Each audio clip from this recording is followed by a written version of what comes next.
Hiya, my name's Nick. Welcome to the Bear's Paws. What can I get you?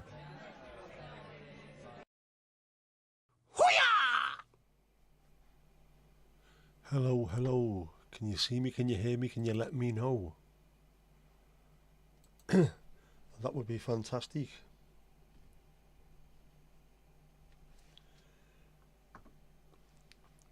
Ali, how are you doing? You alright? Mandy? I'm only been there for half an hour, of course. Naturellement, mes amis. How are we? Are we sound? Are we good? Have I shrank? I haven't. And I am wearing the Jeff merch. Rocking the Jeff. Jeff on the screen, Jeff in the house. Nice hat. Nice one. Ali, no, I haven't shrunk. I'm still a smidge under 6'2". Do you like it? It's petrol grey. Looks actually pretty good, to be honest with you. Oh, he likes it. Is it cold? Where was I getting a little bit raspberry, was I? It has been raining all day. I wanted to go out earlier on and film a little bit of something, and I couldn't because it's just done nothing but rain all day. And the camera that I want to use isn't weather sealed, unfortunately, which is at Bar Lake. Today's beer is Freedom. The same as yesterday for the match. It is very nice. So we can have some little messages on there occasionally, possibly, who knows? Or dares to ask. Saying persistently raining. It has not stopped all bleeding day. Botrix has correctly joined the channel. Le Chanel. Glad to see it. Yeah, I wanted to get that the next Reason the Rhyme done, or at least a couple of the fives done, and I couldn't get out and do anything. I even thought about taking the camera with me this morning. Jess rang me just after 3 o'clock this morning to go and pick her and her mates up from town. They'd been out on the ale. And I was waiting for a while for them outside Mackey's on Ocean Plaza in Southport. I could have recorded an entire episode there, to be honest. And then I had to drive people around. So it was a 90 minutes and 18-mile round trip. And we had 3 stops for potential vomiting with the doors open in the car. Both girls, my daughter being one of them as well, never actually was sick, but were thoughtful enough to say to me, there is a possibility, can we stop the car? So I did. But I could have recorded all kinds of stuff, couldn't I?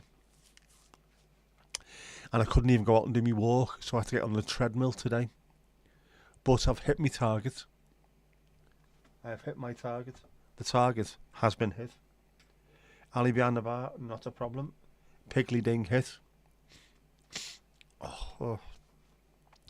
The weather is very, very autumnal though, isn't it? I mean, very autumnal. Wasn't overly cold last night. When I say last night, I mean 4:30 this morning. Wasn't really cold, but you could tell there's a difference. There's a chill in the air. Just, you can almost taste it. Just that little bit of a couple of days ago, it'd be a warmy wind, but now it's a coldy wind. So it's on the turn, you can tell. Hang on. Live chat, that's better. Much better.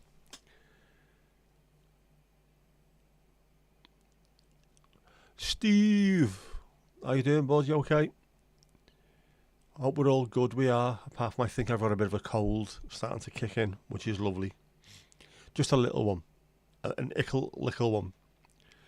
But it might be down to a lack of sleep, even though I stayed in bed this morning. I have a little bit of sleepage. I have places indoors I could film: on the treadmill, on the bed, the match hatch. Yes, but they're not going to be what I want them to be, unfortunately. The treadmill is in the conservatory, which is very, very made of glass. So it's quite echoey in there. Not very good for actually talking. I will try it in there and see what it's like with the DJI mic. It might be alright. Might work. I will try that. Also, the match hatch is the match hatch. This is not about football. This is about... Well, I told you, didn't I? It's about sitcoms, this one. So, hopefully, I can do one. I did one on the bed last time, didn't I, for the albums? So I might do one on the bed. I could do one in the garden if it wasn't pissing down with rain. I wanted to do one surrounding the car, but I can't because it is absolutely pissing down.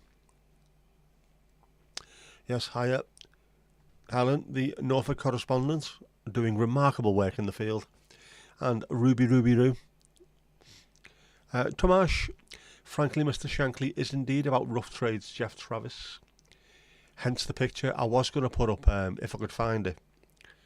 When my dad made his debut for Wrexham in 1970, he got a telegram from Bill Shankly saying, "All the best broken nose, love Shanks." And I was going to see if I can get a picture of that and stick it up, but I couldn't find where his scrapbook is. It's in the house somewhere, but I couldn't lay my hands on it before tonight. So there we go. But yeah, it's all about Jeff Travis. There was a little, not falling out, but there was a little bit of not too happiness between them. I could put any background. It's not about the background. It's about the feeling, the vibe. The vibe, man. There was Ali thinking she was first, and you're already lurking in the background. Casper, how you doing, bud? Yes, the thumbnail is Jeff Travis in the thumbnail there. Yeah. Well, I wouldn't say famous, but a fairly famous amongst Smiths fans, that it is Jeff Travis that it was written about. So it's and it looked very much like it could be a Smiths cover when I made it, which is part of what I try and do these for. I want them to look as possibly Smiths coverish as possible. Oh, and by the way, today's beer is Freedom, which is this stuff. Which, if you see on the front, is not from fucking Malta. I don't know if it's supposed to be Spanish, but it says it's been brewed in Chile. So I'm putting it down as Chilean beer. Chilean. Not Chilean. Carlsberg for Casper, obviously. Mind you, it could have been Tuborg. Could have been elephant beer. That elephant beer is dangerous. Like, I had a couple of them once, and I got done with being drunk and disorderly.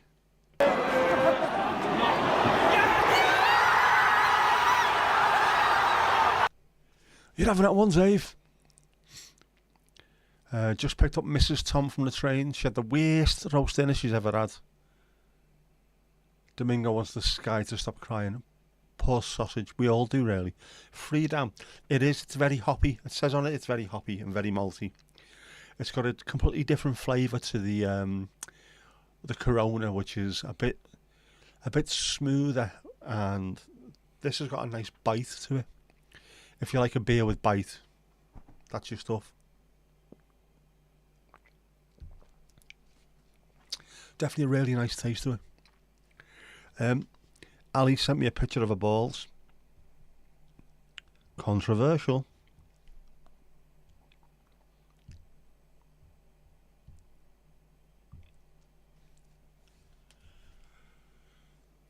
There's Ali's balls.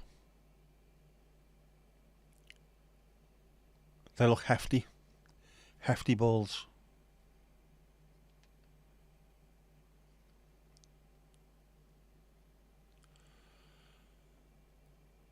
Slightly shaky because Ali was walking at the time, but I like stuff like that.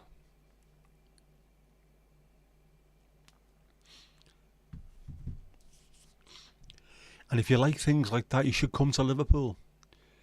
We have the most freestanding artwork in the country outside of the capital, London. Liverpool, Liverpool, which is sculptures, statues, all manner of art everywhere.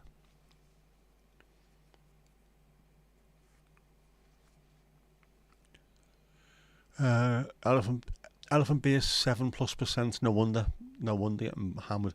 Bottle says lager beer. That's for them to decide. Lager beer. Not all beer is lager, obviously. Ali's been talking balls. No. Well, maybe.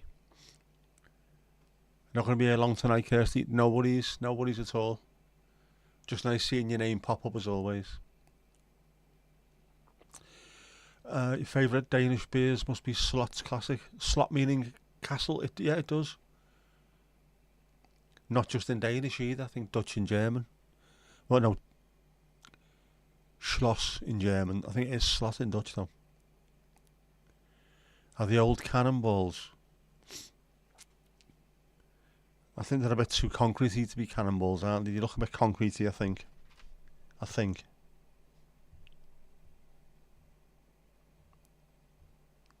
Maybe. What's that noise? That strange noise again. What is it about this room? Just full of mad noises.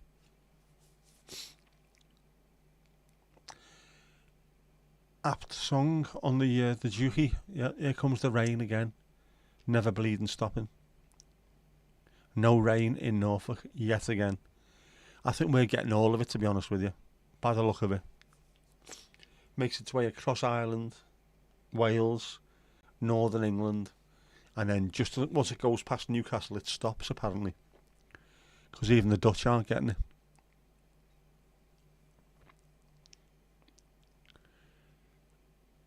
Yes, they are. Goodness gracious, great balls of concrete. They look like it. Still heavy though. Don't think you could blast them out of a cannon, but you certainly wouldn't want one hitting your ship or landing on you. Guess we're drinking a Tuborg Classic tonight. Very nice, very nice. Been a bit of rain in that there London there today. That makes a change. You said it's been cloudy, but no rain, haven't you? This is it for 8 months now, it is. We have 1 month of summer and 11 months of autumn, I am convinced of it. Thanks, Greta.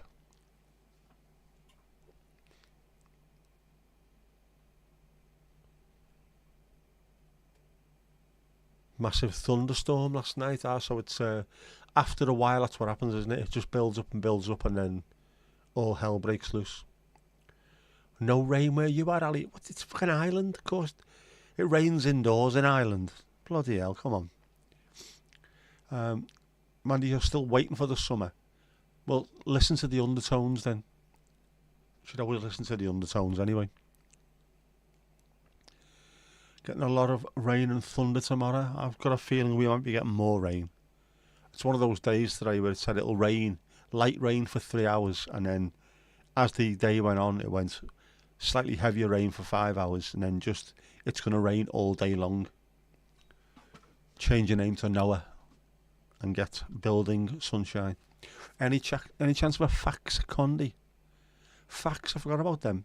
Remember those massive big cans they had back in the day? You're only allowed to have one beer. Okay, I'll have one of those bastards.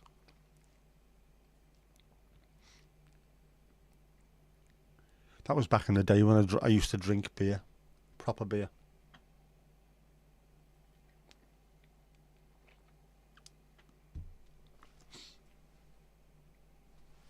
It is nice though. There's a sort of cinema theme going on here, isn't there? The clapperboard and what looks like it could be in the lobby of a cinema. I like it.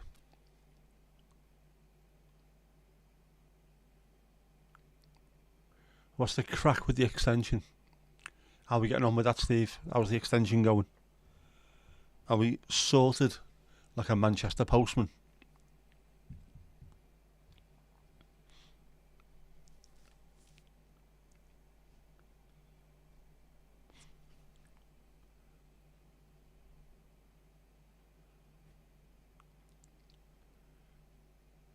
Fax is also a city and county on Zeeland. Not New Zealand, Zeeland. So that's what it's named after, I would presume. What came first, the beer or the place? I would think the place first. The usual, yes, usual for our Mandy. A buchus of us. Kirsty's been busy in the kitchen. Oh, very nice. Fitted 2 vellum windows in the roof. Started tiling it on Friday. Very nice. Good things, those vellum windows, aren't they? Very handy.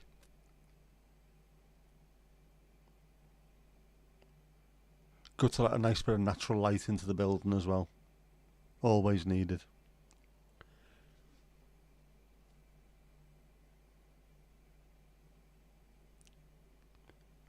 Velux, yeah. Vellum. Velux. It is Velux, isn't it? We had one in the house that we lived in. Someone came in and put it in as Velux. Yeah. I've got a damaged brain. That's my bloody excuse, Steve. Stop talking Velux.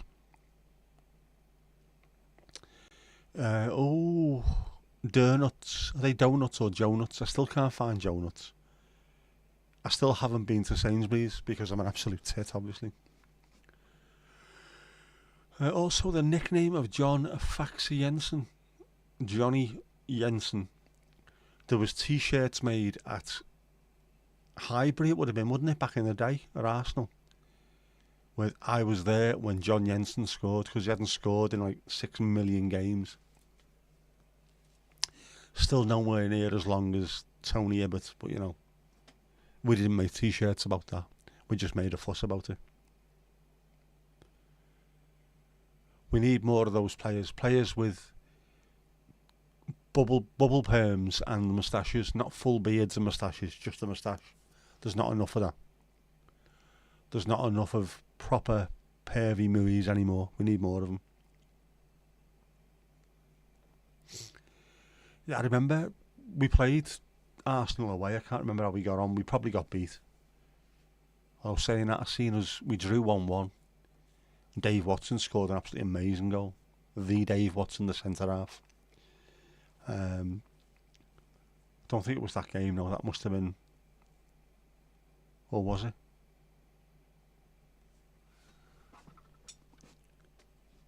I think I was there for the Andrei Kanchelskis when we won 2-1, and I was there for the 1-1 with that. I think Dave Watson was that one.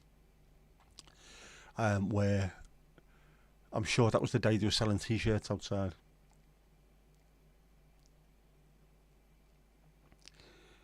You were chatting with a chap from Dan's channel.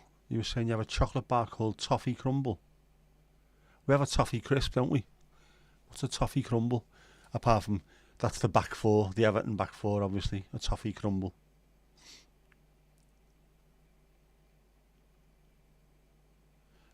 Watto, the man, the myth, the legend. Absolutely superb player. Never gets the credit he deserves. When we talk about real Everton legends, obviously the team before him gets mentioned. He seldom makes it into those all-time classic squads, and yet he was, what a superb player, and he was there for a long time at Everton as well. And of course he was at Norwich, wasn't he, where we signed him from. Yep.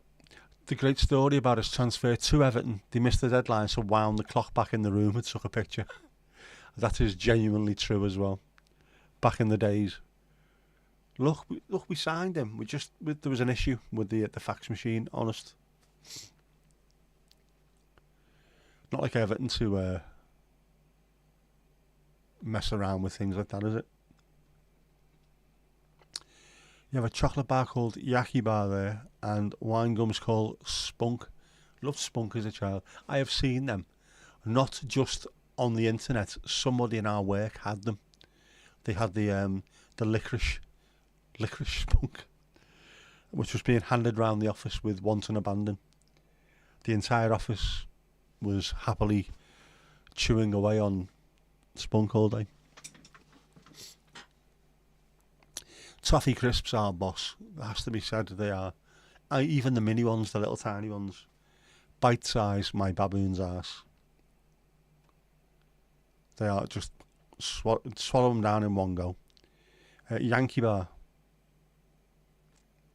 There used to be a pub in Liverpool called the Yankee Bar. Man, you've got Boosts at the moment. I had some of them last week. Aren't they fantastic? I used to love them. When I was Boosts and Star Bars were a thing I used to like when I was a kidlet. Are they in the fridge, or do you take everything out the fridge to give them a chance to do you chambray your chocolate as well? Seeing as how you do it with your goo. Chambray the goo. It sounds like a thing, that, doesn't it? It sounds like a Tour de France stage. Lorient to Chambray de Goo.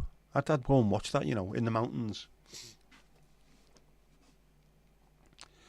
You also have a chocolate bar called Plop. Does remind me of Ardlo Hanlon. Chocolate is the devil's choice. Star bars are the greatest. They're out of this world, man. No, they're within reach. Right, so they're not in the fridge, they are within reach. If all else fails and the stream gets boring, chocky time. Wise move, very wise move.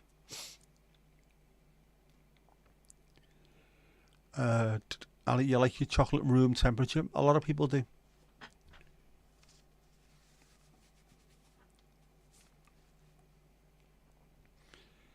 Goo is like red wine, better at room temperature. Oh, do not let Chico, or whatever he's called himself this week, Liam Cello, hear about that. He is convinced that red wine tastes better out the fridge. Neither is correct. Red wine tastes better at cellar temperature. And cellar temperature is not room temperature, nor is it fucking fridge temperature. It is nice. It is there's a slight chill to it, that's it. Not warm, not cold. Chris Boardman got the fuchsia jersey for winning the Chambray de Goo stage in 1991. I know, I was there. I was his monkey placenta injector caddy. Chris McCausland calling mayonnaise the devil's spunk. He is an amazing comedian, amazing man. And he was in that, was he in Balamory? Or he was in a kids programme, wasn't he? He played the blind guy. Kev, you literally need to go out and buy some chocolate now. No problem at all, mate. Not sponsored, but obviously this is working. Sponsors, if you want to get on board, let's talk. And we'll start off with you. Thermos. It keeps your drinks warm. Or cold. How does it know?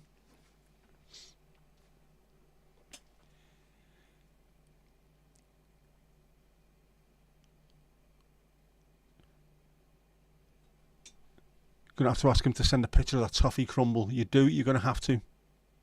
Otherwise, the stream will descend into chaos yet again. Okay, where'd you come in the sim racing? Chocolate mission starting now. We'll give you the countdown in 5, 4, 3, 2. Chocolate ding.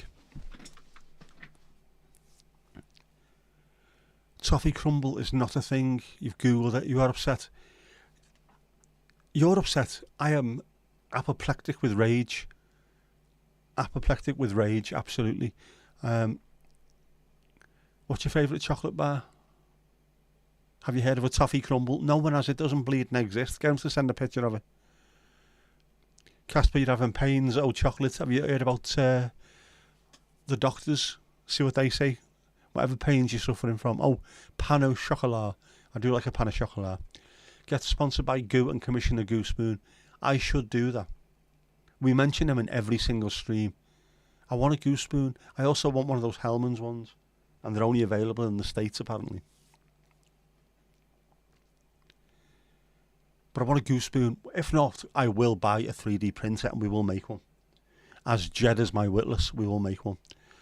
Buy your Star Bars at Tesco. Maybe have a drink en route. Tutti Frutti en route in your thermos. This message brought to you by Goo. Goo, the desserts of choice. From Lid to rim. If you want to rim your lid, sapling lid. Ask him again, definitely. Go and ask. You will be back, Ali. You will be back, and you will be bringing news. Otherwise, we're in gear. And don't forget, you're also still behind the bar as well, so bloody hurry up.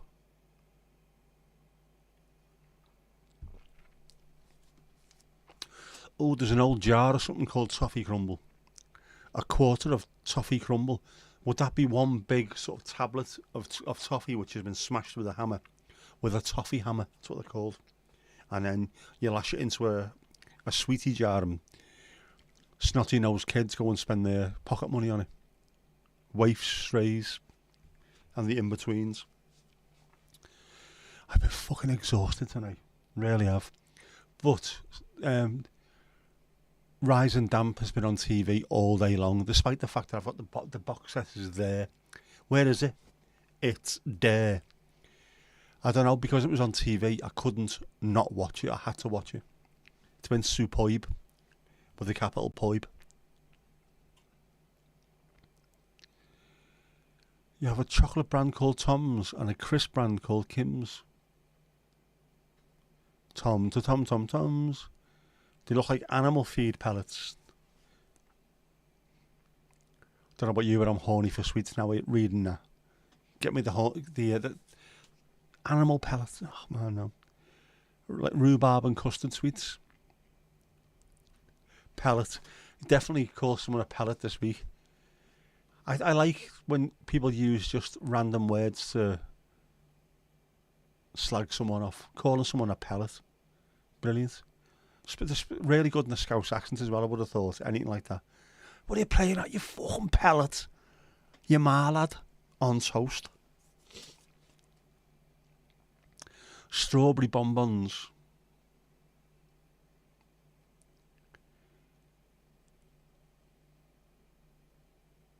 I haven't had a strawberry bonbon in years.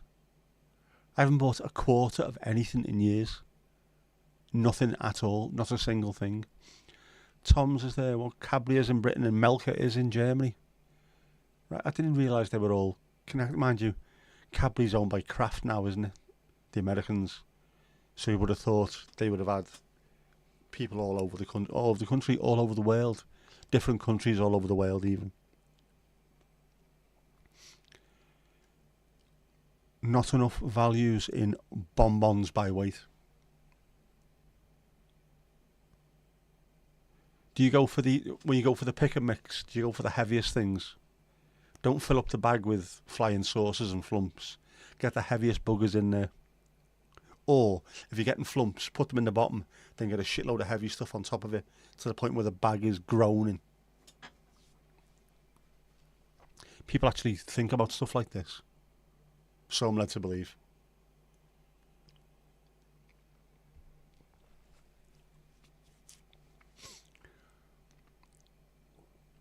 Pink and blue bottles all the way. I haven't had one of them in years either. I don't even know what I'd get. Fizzy cola bottles. Fudge was always good because that's solid as well. That's fairly heavy. I had spaghetti carbonara earlier and I never had a go afterwards, which means I've got 3 goos. I might have 3 goos left in the fridge. I might give one of them a go later. And I went into Tesco yesterday, I think it was, wasn't it? Was it? I haven't got a clue. I'm losing track of days. It's mad. And I went to the goose section and there was very, very little. And I was gutted. There was no red velvet and I still can't find one of them. I might try and double up on the Joe Nuts and see if Sainsbury's have got that as well. Red velvety. Louise, surely if you buy and buy weight, you buy light because you get more. I thought it was if you fill a bag, you get a bag's worth. I don't know. It shows you how much I've bought sweets lately. Well, loose sweets anyway.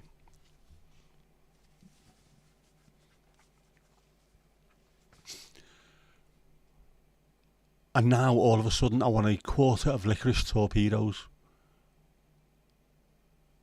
Seriously, we should be sponsored on this channel by someone. Every single time I mention something, people piss off and go and buy stuff. Or I do. The power of persuasion. Right, Ali's got 3 minutes and 22 seconds left. And then, I know you went on yesterday, but you're also going on tonight, Louise. Because this is the stream, that wasn't. That was the match hatch, this is the stream.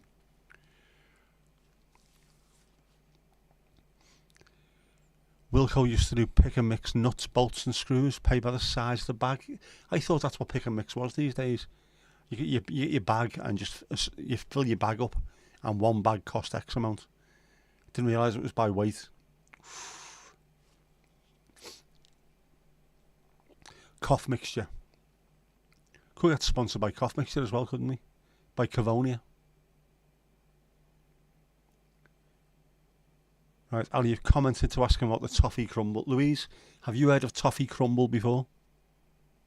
Do we know what it is? We need to get to the bottom of this.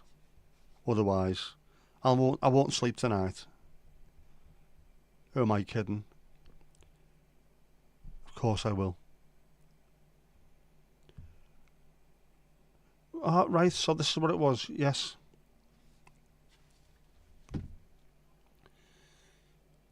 Toffee crumble. It does look like animal pellets, doesn't it? Animal feed. What the bleeding hell is it? Toffee crumble chocolate nibbles. Aniseed pips. That's another one as well. Oh man. Anglo bubbly.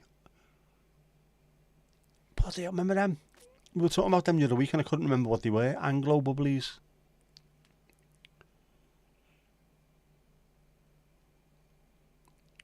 This is proper old school, this. Walker's non-such mint chocolate eclairs. Oh, fuck, I remember them as well. Remember them?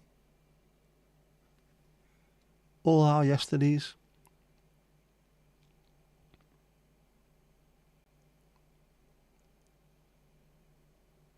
What else have they got here? See all 457 options. I do not think so.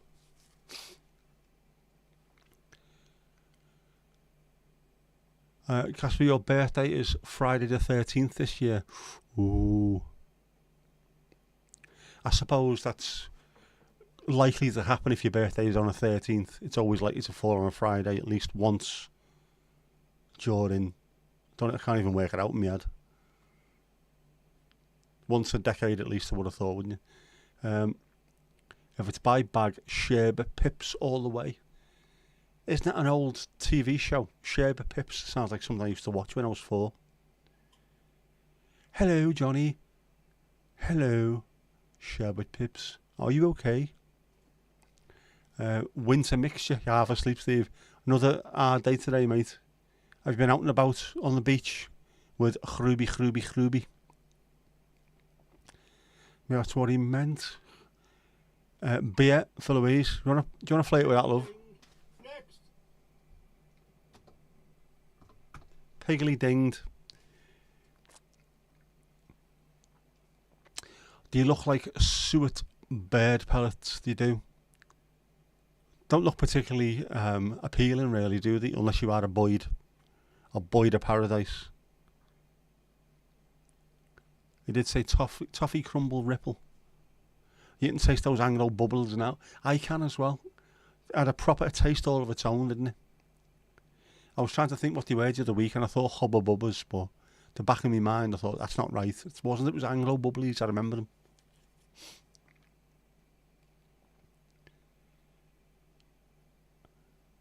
Don't walk into any ladders. That is very, very wise advice. That's the only thing that you should take notice of.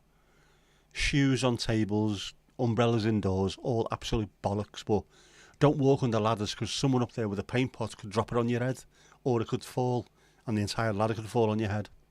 Simple as. Sherbet Pips won the first Chambre de Goût in 1912. Is he a Belgian fella? Eddie Merckx' mate, Sherbert Piep. going down to the ganache level of your goo. You're going in. Go on. What spoon are you using? Are you using a spoon? Are you using a ladle? What are you using? Would you be able to use a breadstick and have that mixture of savoury and sweet? Would it work? What else could you put in there?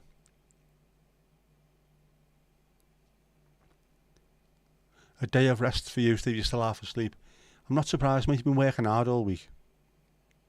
This is what weekends are for, aren't they? Bollocks to going round IKEA in Warrington on a Sunday. Day off, do it during the week. Phone in sick and go there instead. Not sponsored by IKEA, but IKEA, if you want to jump on board, what do I need? What could I have off them? IKEA, get on board. I need new wardrobes, not white ones. I want them to be wood coloured. Trying to get the fucking ambience here, lad.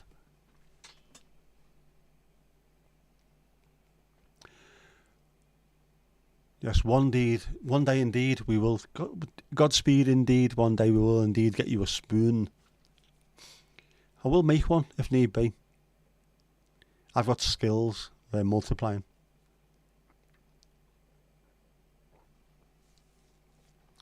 Gatsby, love the fact that you turned 13 on Friday the 13th. Got stung by something. Got a terrible fever. Went to hospital. Are you fairly superstitious? It's the writing on the wall.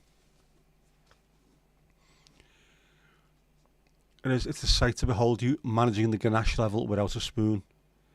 That in itself sounds like it might be a niche area of the internet.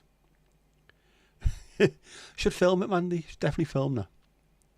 Digestive. Oh, that's a good idea. Make, what would you call them? Grow your own digestives, something like that. I don't know. Pick your own digestives. There you go. Pick your own chocolate digestives. Or a hobnob. Same thing. Make your own chocolate hobnobs. What a great idea. Louise, you are on the board. Sound. And Manny can do all the artwork as well for the screen. Give that a go. We are going to have to give that a go. Definitely. Cup of tea and some Jaffa cakes. They are devilishly good, by the way. Devilishly.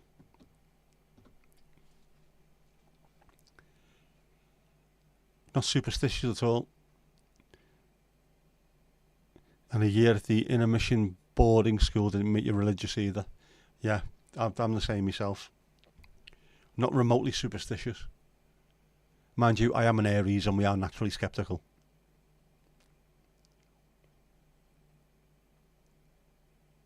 I haven't had a splinter in years, touch wood, etc, etc, etc. Growing things. Tomatoes nearly done. Sunflowers unlikely to flower now. You've grown a courgette. Oh, that reminds me. My sister, despite being born in Middlesbrough, used to have a slightly weird accent with the occasional bit of Scouse coming out. And she said to me ma one day, was my dad dead romantic? Did he serenade you with a courgette? And she went, what the fuck are you on about? You know, a barbershop courgette. Not a barbershop quartet, a barbershop courgette. So every time I see courgette now, I think of four fellas under a window singing love songs about growing vegetables.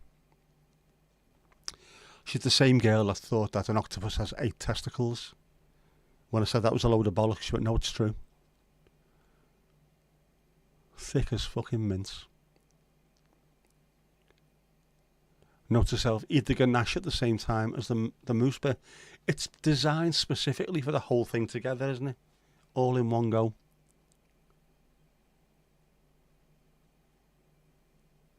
Oh, you could nibble it to the right shape and profile. Yeah? Make the right shape and profile of the digestive. And then you could make your own digestive spoon. It's already got, there's a curve to it. That might even be good enough just to get in there, mightn't it? This has got all the makings of an absolute Mr. Beast style video, this one. 6 million views. Tom Green fingers. You're not superstitious, just stitious. Well, you've got to work hard. If you work hard at some point, You might be super. Yeah, but a super. It was on the other day that on one of those 171, 188, 191 channels. 60s music. They had the Four Tops. What else was on? Brilliant. Loved it. Just had that on in the background while I was pissballing about.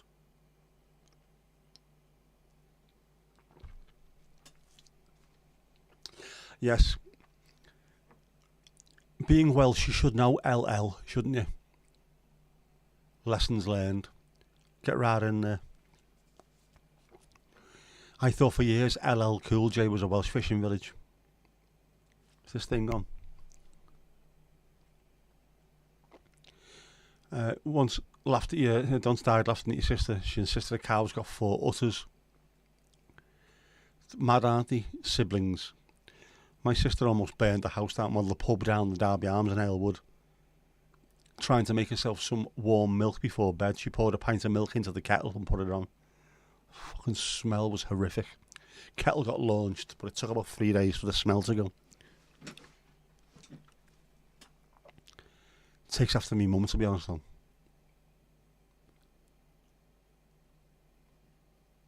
Just started raining. See, it's this thing here. It's us.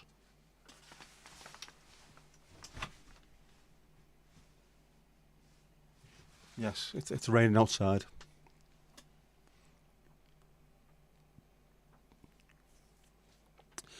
What was the Welsh from yesterday? Cum spoon. It was, wasn't it? The cum spoon. Many of which have been found in the car park. Milk in the kettle. It's even worse than you can imagine.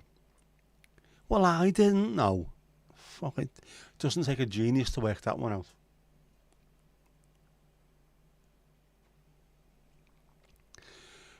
Louise, your mum once declared she was just a prawn in the game of life. That to me makes perfect sense, though.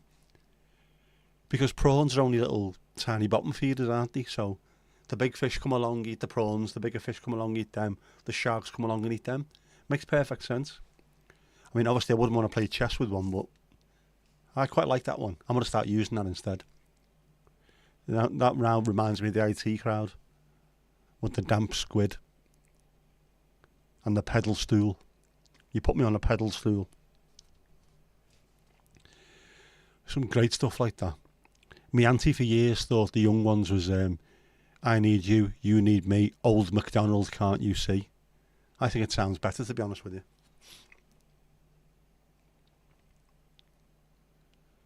Cum spoon sounds like something Jay from the In-Betweeners experiments with in his room. It does.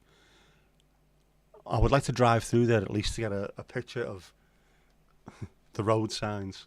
Welcome to Cum Spoon. You'll never leave. Please come again. Yeah, the mum phrases. Don't come running to me crying when you've broken your leg. I'm sure we've all heard that one.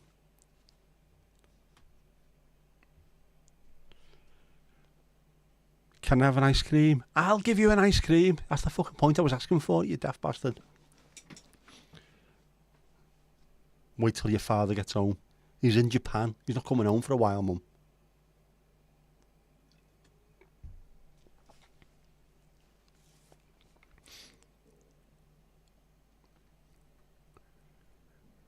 A Danish speed check sign says fart control. Yeah. Also a German bus ticket, which says a journey with or without a change along the way is Einfahrt mit oder, which my German teacher, was it Mr. Burke? I think it was Mr. Burke actually, mad Scottish fella, who was a French teacher who taught me German. Makes perfect sense. He thought that was the funniest thing on earth.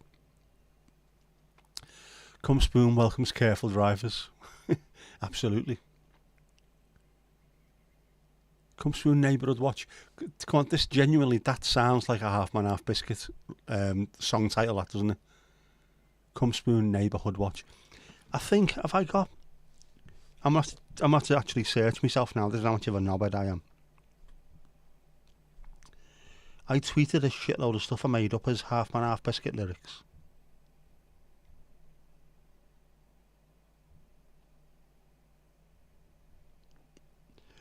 See if I can remember the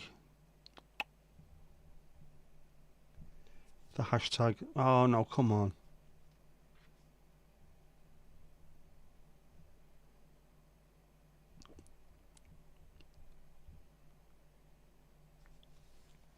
Hey, it's still on there. 2018. What? This cannot be 2018. Can't be.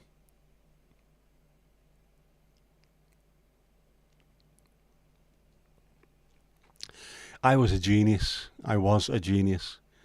I used to work in a North Wales slaughterhouse with a fella called Andy. His one claim to fame was that he looked like both fellas in Abbott at the same time. Anglesey Andy's Abattoir. His heart broke when his dad tore down his Kabaddi World Cup poster. No son of mine will play for West Kirby KC, he roared. He was forced to watch Channel 4 with the sound down, but went on to play semi-pro for Danang Delhi. That's from Barclays Walking Kabaddi. He bought a half-season ticket for Banneker Strava. The games weren't good, but the beer was excellent. The best result was a plucky 1-1 away to Victoria Plzen.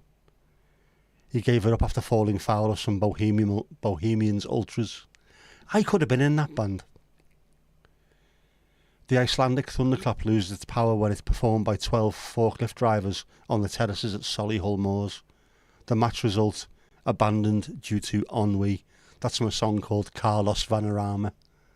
Man, come on. There we go, one more. He had a vinyl copy of Queen's Greatest Hits signed by 3 members of the Hollies. He sold it for $1.99 to a newsagent from Kendal who gave him a £2 coin and told him to keep the change.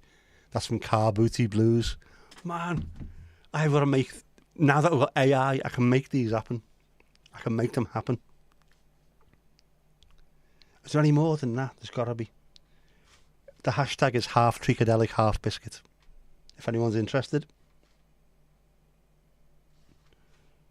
How do you copy that bastard? Yep, done. I will send that to you and then have a look if there's any more. I love stuff like that.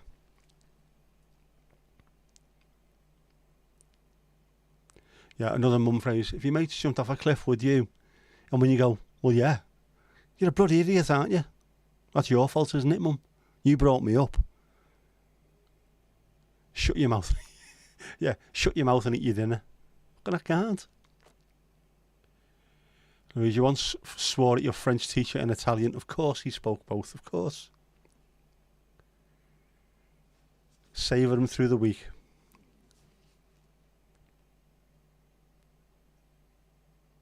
Yeah, say to small kids when they're running, don't fall now. Which immediately makes them think, oh, I'm going to fall. Off they go. Carlos Vanarama. That has got to be absolutely 100% half man, half biscuit. You still say don't run with scissors. That is definitely common sense. Still also use the fact he's only allowed plastic scissors as a bit of a takedown of someone being subpar in the brain department. Is he daft? No, but he's not allowed to use proper scissors.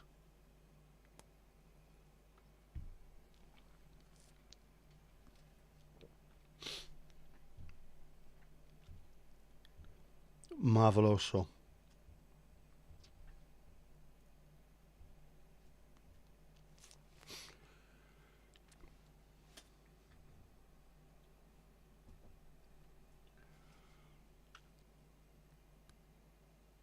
Don't run anything with anything anymore. The only thing I run with anymore is my nose when I've got a cold. That's about it, really. Or a temperature. What if someone needs scissors pronto, though? Does anybody really need scissors pronto? Is there anything that is that much of a life or death situation that if you haven't got scissors, you can't get rid of it? Throw them, of course.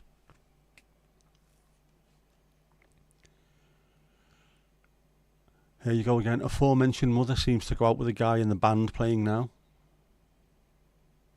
Crosby, Stills and Nash. Would that be Graham Nash by any chance?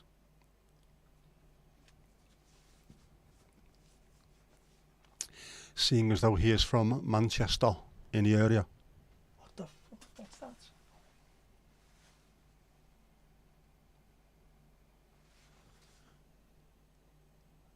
Has the weather suddenly gone mad out there? Or has a plane exploded?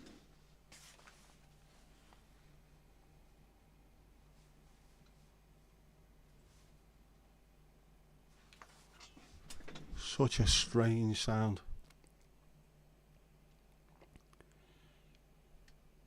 Claim to fame, yeah. Also an easy way of getting tickets.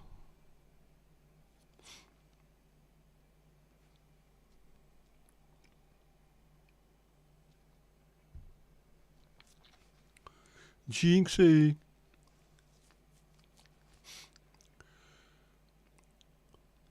She told you he could have been your dad, but you wouldn't swap the one you've got. Bloody right you wouldn't. Dads are dads, aren't they, man? You only get one. You don't get to choose them. And you normally get the one you deserve, I think. Not everyone, but usually you do. And us dads don't get the same kudos that the mums do, but I couldn't see a mum out at 3 o'clock this morning opening car doors to let teenage girls vomit out them. Sorry, Dad. We apologise for. We've all been there before. I just want to see you walk through all those doors, each one of you, and make sure you're safe. I wish I'd have recorded it though. The drive was fantastic. Drive, stop. Drive, stop. Let an ambulance go past. Do you want me to flag that down for you?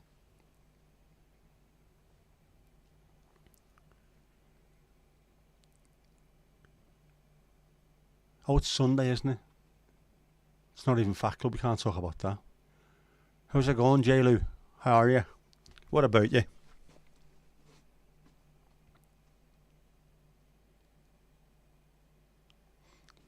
Your mum was the driver in your house and you were told to get a bus or walk. Ugh. Don't forget though, things have changed since those days. I'd have probably been told to walk as well at the age of 15. Walk the 8 miles from town home, but through Toxteth, stopping off at the Jamaican club and places like that for a beer on the way back.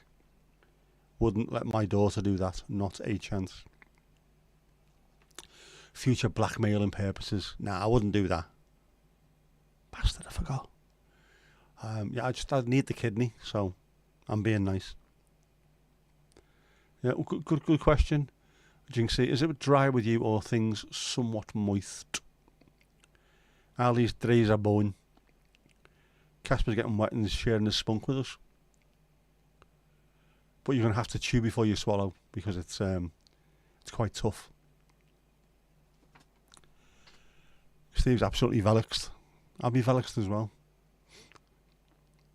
Spunk available on Amazon. Is that Amazon Prime? Order before 10 o'clock for early delivery. Imagine that turning up.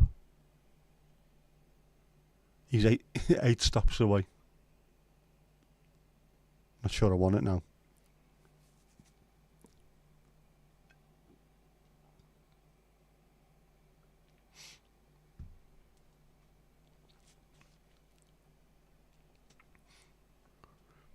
Bit of both, dry but moggy.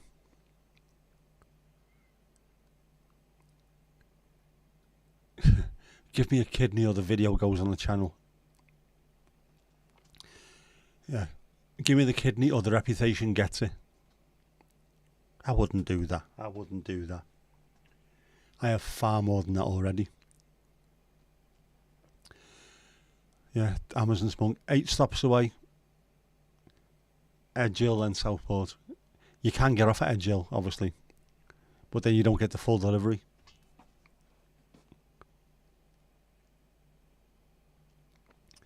You too, it must be an age thing. I've been fairly comfortable today, apart from when I was on that bloody treadmill.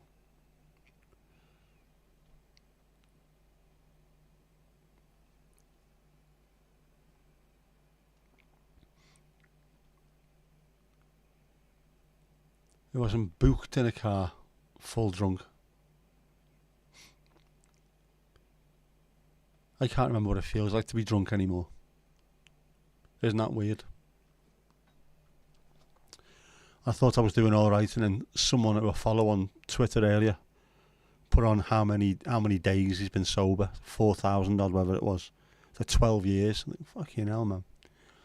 12 years is amazing. Anyone can give up if they really want to. Bulked. Ah, right. I was wondering what you were going on about. You puked out of a car, but it was a bad whitey. Yep, not good. Not good. You don't miss it. I don't miss it either. Ali's getting hot in here.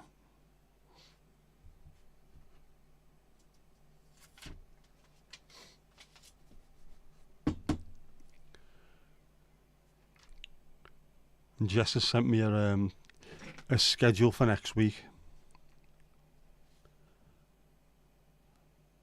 It's not too bad, but she's in work on Saturday as well. Which means no Friday night out, obviously. But I will be driving Miss Dizzy next week, obviously. And my dad.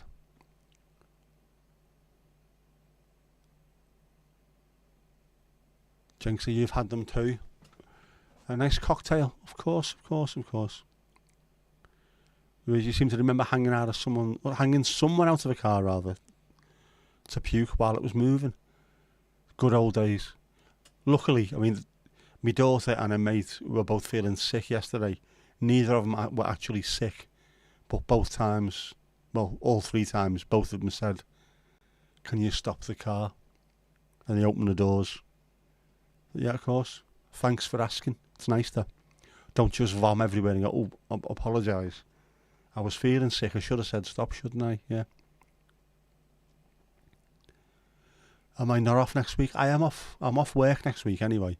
I am not off driving people around, unfortunately. On account of the fact that I'm taxi dad, aren't I? How is Papa? Papa seems to be alright. Doing alright, doing well. Got to take him to Aintree on Tuesday to go and have something looked at or done or, I don't know, removed. Or installed. I haven't got a bleeding clue. I'm going to be waiting for him, so it's not going to be like... He's not going to have 15 new legs in place, is he? So no idea, but I'll be there. I'll be there. Any news on the working from home situation? The conversation was had with the boss, and I will apply for it because I'm not ready yet, and she understands completely. But it's not just okay, you can work from home. This now has to be, an application has to go in, and an independent panel has to have a look and decide whether or not I qualify for it. You'll know what it's like, the our civil service. Nothing is ever straightforward. There has to be an audit trail as long as your arm. But when I come back in after next week, the form will be waiting for me. I will get it filled in and we will see. It might even take months after that for him to make a decision, so we shall see. And in the meantime, I am determined to get better. I will not get beaten by this illness, injury, what you call it. I haven't even got a clue. I will get better, and I will be back in the office at some point in the future. Just, I can't do it now. That's the only unfortunate problem. Oh, you puked in a fella's door pocket from red wine on a first date. You didn't get a second. That's bang out of order. Why didn't he ask you out again? Should have done. It's only a car. Be clean, for fuck's sake. Yeah, I hope there's no one in the car behind. That would be an absolute nightmare. Can you tell me what happened to your car? Well, I don't know. Someone was throwing old toast toppers out by the look of it. Couldn't see where I was going. Scroppino. Ooh, sounds interesting. Conversation, yeah, has been had. They are very supportive. My boss is fantastic. And it's going to be, I will have to have another occupational health phone call at least Where are you up to? How do you feel? How's things affecting you? With the best will in the world, I can do loads, but I can't do enough. I did say one of the things I do when I do my little walk, I do a figure of 8 around the house. So I'm always close to the house if need be. If I go anywhere, I try and make sure I'm pretty much within view of my car. So I'm trying to build up to get better at that. I would love to go to the Yorkshire Dales and go on a 10-mile hike, but I can't do it. So I have to cut my cloth accordingly. But I'm getting there. First cut is the deepest. Hope there's no Dutch women in the conversation at the moment. Lemon sorbet whisked into Prosecco and a shot of vodka. Louise, that is very, very highfalutin for this pub, but we love it. That sounds great. Even I'd drink that. Alcohol-free vodka, of course, which is just water, I suppose, isn't it? Cheers, Ali. I will get better. I am a force of nature. These things take time, and I know that I'm the most inept who ever stepped.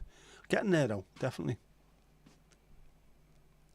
On a bad note, he was in the same car coming home from work when loyalists, paramilitary group murdered his passenger. Fucking hell. So it's pretty handy that you got out the bloody car by the sound of it. Strong person. I am strong like bull, my friend. I wasn't. I never used to be. I used to be fairly strong, but not like now. I've got an iron will. Iron will.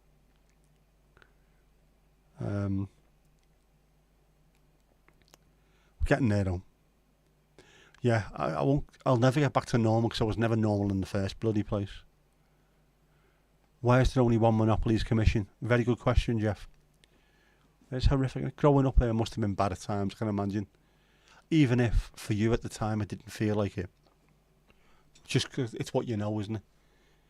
I've lived in really rough places and it didn't bother me in the slightest because it's at home, isn't it? Other people walking past thinking I wouldn't go there in a million years. What's a monopoly?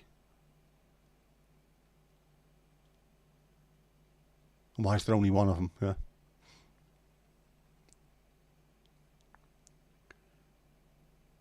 Yep. Thomas, if Jackie was to get your service and talk about her life, you'd be horrified. I would be as well. And that's just the dog inside of it. Disgraceful behaviour. How tiring is driving? If you can't walk it, you could drive to it. It can be strangely tiring driving. It's nowhere near as bad, obviously. And I've been building it up. I can go to the footy. But the match I went to last week, or the week before rather, my car is literally outside the front door. I walked out and got into it, drove to the stadium, I parked near the stadium, walked in, those stairs don't help, up to the top, sat down for 2.5 to 3 hours, having me coffee and streaming and what have you, then watch the match. Back out into the car and drove home, that was it. And it took me 3 days to get over it. Piggly ding, next. Piggly ding, next. Yeah, so it can be very tiring, but at the same time, just driving to Tesco down the road, which is I think half a mile down the road, was tiring to begin with. Now, 20 miles to the ground, or 18, 19 miles, whatever it is, that's nowhere near as bad as it used to be. So it's just little steps, keep building it up, keep building it up and building it up. And then eventually, I'll be able to go here, there and everywhere. It's all you knew and it was normal. It is. If that's where you are, that's what's normal. If you live in Africa, just having crocodiles wandering in your backyard would be normal because that's where they fucking live. You know what I mean? The same as us waking up and there's a hedgehog outside. If it's what you know, it's what you know. It was a good life you've had too. Yeah, got to make the most of everything, haven't you? We are delighted to have you here. Speak for yourself, Ali. She's a pain in the arse. That Lewis, that J-Lou, coming over here, giving it lobsters. Man, you can't begin to imagine what it was like. Obviously never lived in Croxteth or Norris Green, then you.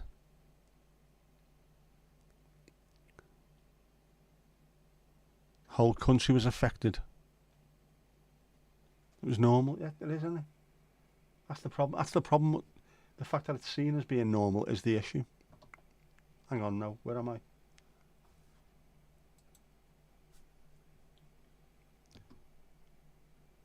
Tomash on the bar. Tomash on the bar. Piggly dinged. There we go. Dice out. Controversial. Benkenstein out. You have great parents and good friends. Work's been fine. So you're good. Make the most of it. That's it, isn't it? And obviously you're sound, aren't you? You're not like completely maladjusted like some people would be, being surrounded by lunacy.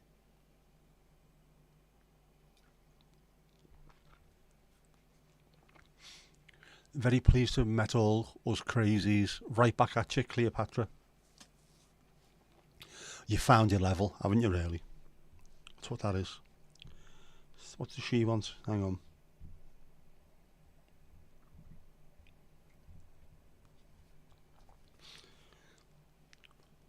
Sorry, the child was apparently calling. I missed that. Why is she calling me? She knows exactly what happens on a bleeding Sunday. Half-wit.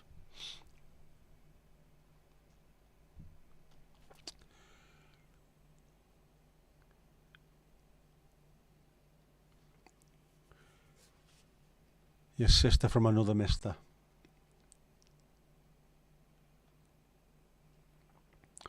Oh, yeah. You remember a college guy with your same surname was arrested for some atrocity and your filthy looks that day. Not like he was close family, it's mad, isn't it? It's very strange. And as you say, you had nothing to do with it and it still felt horrible.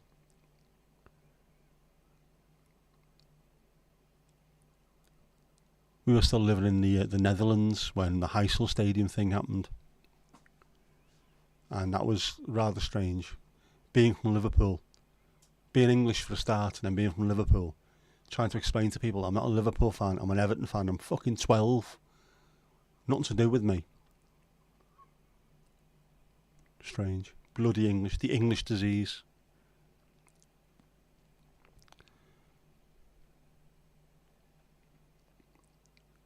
It is absolutely, it's a gift to be able to reflect. It is, and the more you do it, I think the better you're able to handle things. It's putting things into perspective, isn't it? Like Jackie growing up, where she did during the times that she did, had absolutely nothing to do with her. So if you can take yourself out of it slightly and go, well, this has nothing to do with me. I had nothing to do with it, and I managed to get through this and be a good person, not cause trouble wherever I've been to. Look after as many people as possible. What more can you ask for? I always feel that way about kids that have been growing up. I just mentioned Crocky and Nogsy, growing up in places where there's really bad gangland violence. If they can get themselves out of it. Lads who ended up taking up boxing because they kept getting arrested for taking cars and what have you. If you can do that, drag yourself out of it completely. You've done well. Oh, but a Sanny Bronco. Give them a listen to. They are fantastic. That's Susan from Las Vegas. Her son is the bass player in that band. The latest album is superb. I listen to it quite a lot. On the old, it's on Spotify. Or wherever you do your streaming.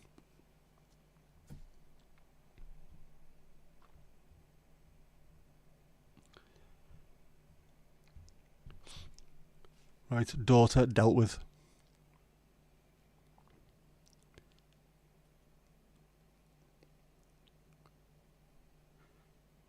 Jackie, you're not religiously motivated or remotely interested. Good. Best way to be. Can't be nice, walk on. What are we all drinking? I'm drinking Freedom.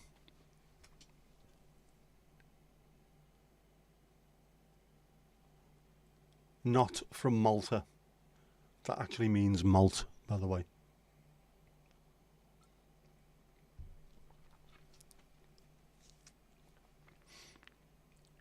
Barkeep's choice for you. Barkeep. That's very 1800s, 1700s.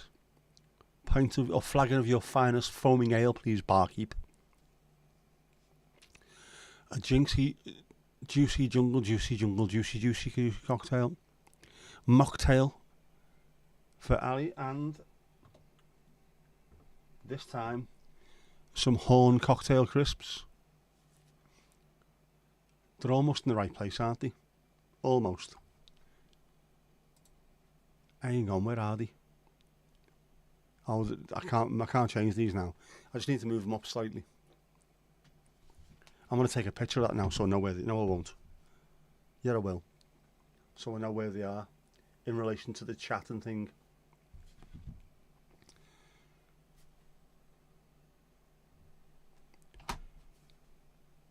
There's lots of arse around in this, I was going to say this job. It's not a job. In this hobby. In this wee jobby. Barkeep's choice. Everyone's having what Louise made earlier. Let's get tattooed. Let's get tattooed. Look, go on it like Wallace and Gromit.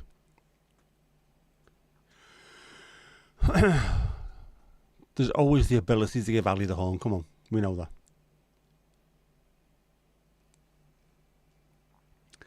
Prawn cocktail, bog. Cheese and onion for you. Mandy is an easy date by the sound of it. Whatever's easiest, as long as it's alcoholic and served in a bucket. Now you're talking. A bucket in it, and Steve's had a Horlicks. I'm not surprised. Proper hard worker. Not like us sit in a chair and write poetry all week, kind of knobhead like me. Mandy the Lush. Yeah, it doesn't matter as long as it's a mocktail.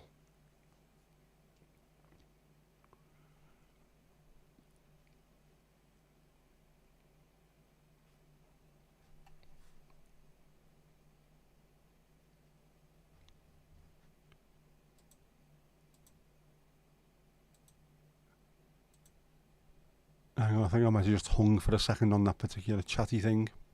Working again now. Oh, it's still fucking warm now, isn't it? Know what I mean? Still warm. No video from Steve tonight? Nah, not tonight.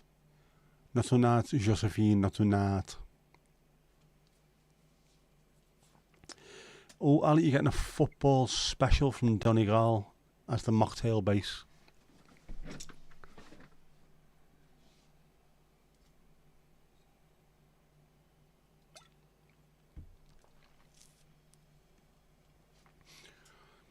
That's a mighty fine brew. A mighty fine brew.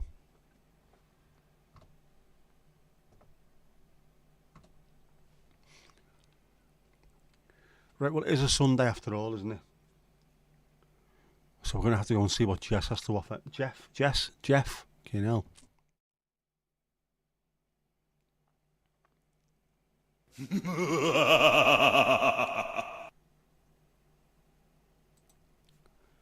What's Jeff got to say? Come on, what's Jeff got to say? There was chalk dust. He's not happy there. Look at the state of him.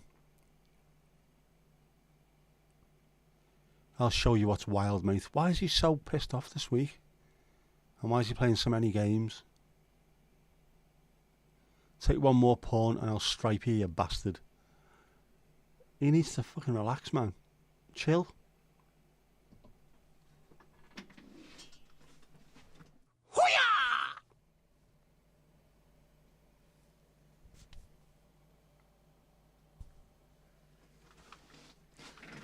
Jeff Merch.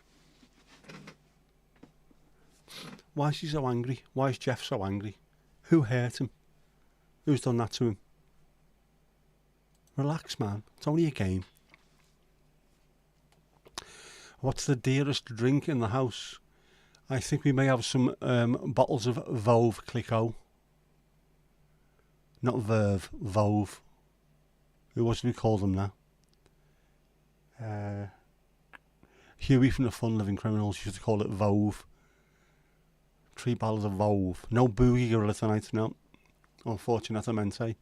Hobgoblin. Ooh, feeling impish. Louis, feeling impish. Getting very autumnal. Ali's never seen a Donegal thing. Why is Jeff so pissed off and playing other games? Answer is the Everton 2, Bournemouth 3. It's in the subconscious of all, and we have discovered that Jeff is indeed an Evertonian. Whatever happened to Fit Jeff? I think Leonardo.ai changed how they make things, and he's just stayed some ugly bastard now.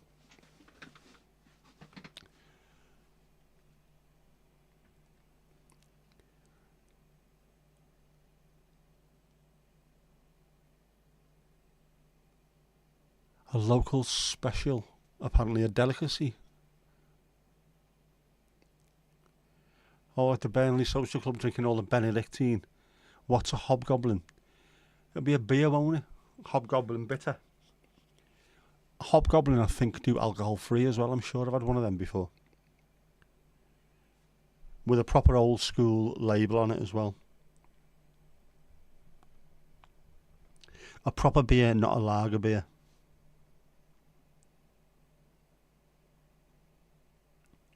Hobgoblin Ruby. There you go. That's 2 for the price of 1 on this stream.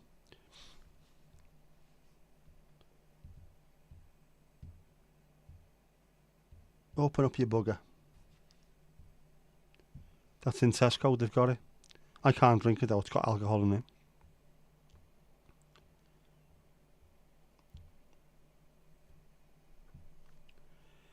Image, where's the images?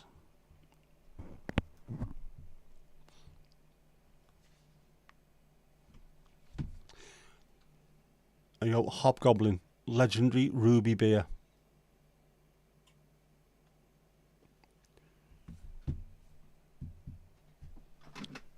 I wouldn't mind one of them. The labels are very artistic.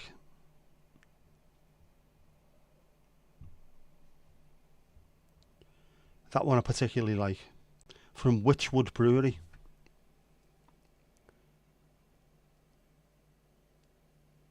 .5% IPA. A nice tipple. Well, it's more of a topple because you have a couple and you topple over. I can't even speak English again, can I?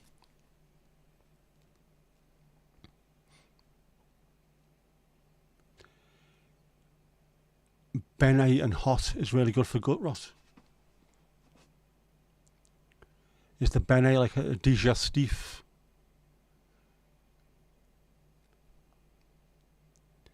Oh, Burnley Miners Club.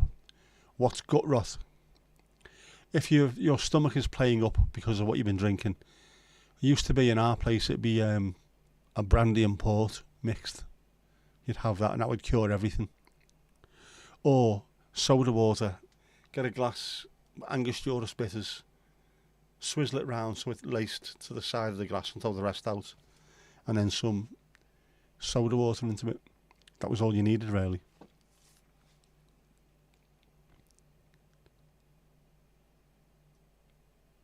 Yeah, Ali, as long as there's no alcohol involved. She cool with that. Yes, an upset stomach normally caused by cheap substandard alcohol.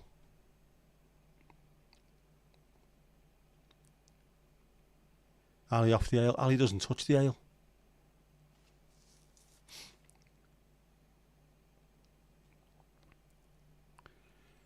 I thought it might be some kind of disease. It can be. Unfortunately, if you drink too much of the stuff, you end up calling Huey down the white porcelain telephone.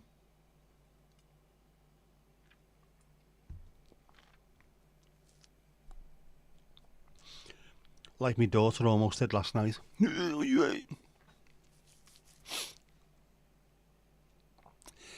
Ali's Irish but doesn't drink because she's professional. When wet work needs to be done, when jobs need to be done, when foos need to be caps popped in their asses and things, she wants to be on the ball.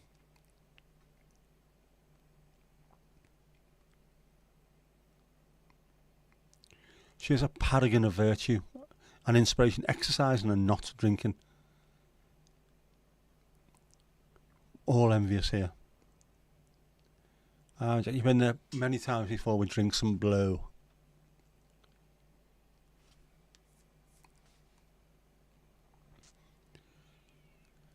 Benet tastes like medicine, an acquired taste. Can't remember why the Miners Club. Don't even think you have mines out here apart from the Sabden Treacle mines. There used to be mines in the northwest as well. I know we're far more renowned for being cotton, isn't it? More to do with cotton and fabrics and things, but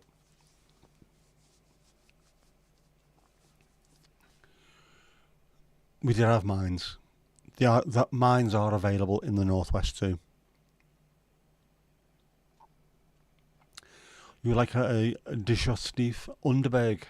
Is that the one that comes in the bandolero? Is it like the gun belt Underbergs? Montenegro too. Herbal bitters.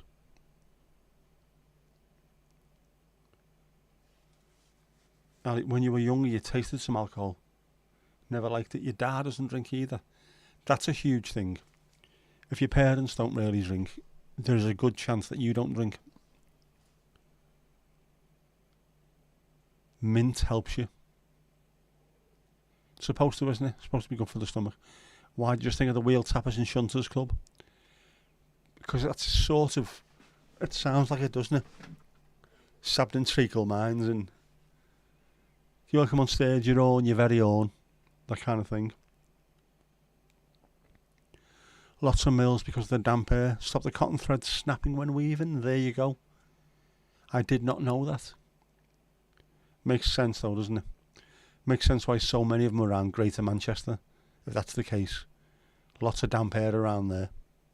And an easy way of getting the stuff out with the canals being built and everything.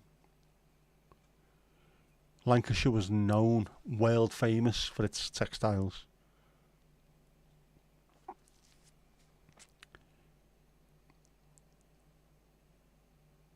Who'd have thunk it? I didn't realise that was the reason. Thought maybe it was the easy access to small-fingered children, 4-year-olds. Get in the middle. Go on, get in there, get working.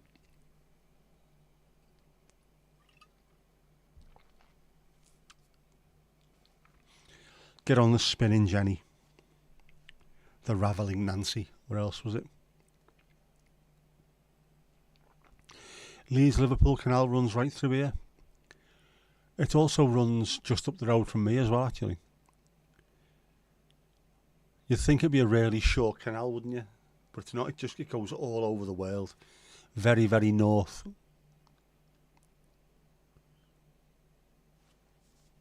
I like it. It's nice. It's pretty, actually.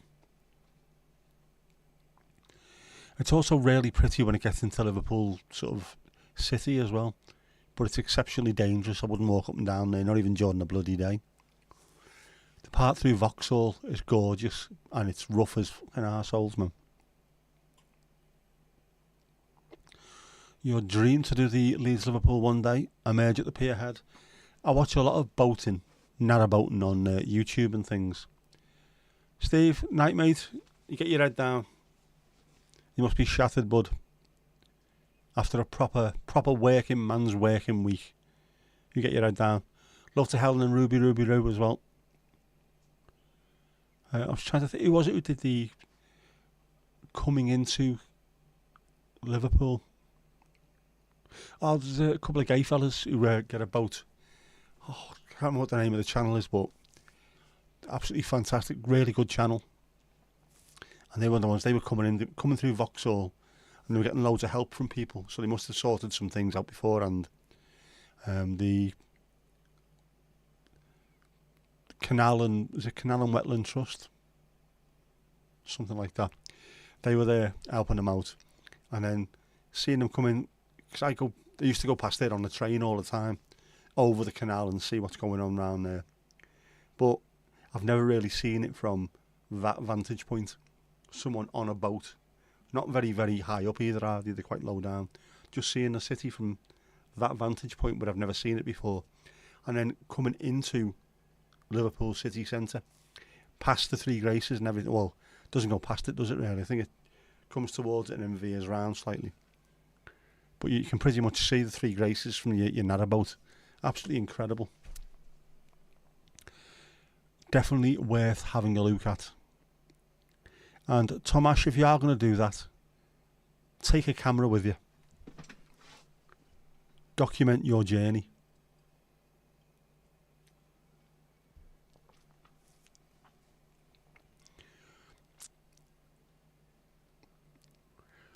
Yep, swimming or in a barge, I wouldn't swim in it. Definitely not. You would not. I wouldn't like to even dredge that thing and find out what's in there. There must be all kinds. More than welcome to stop off for a brew. There you go. On the way.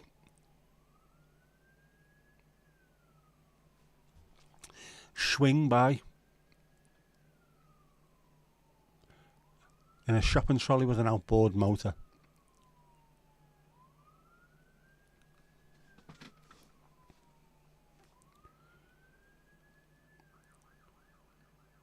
Deal. There you go. Sorted. Admire the kitchen.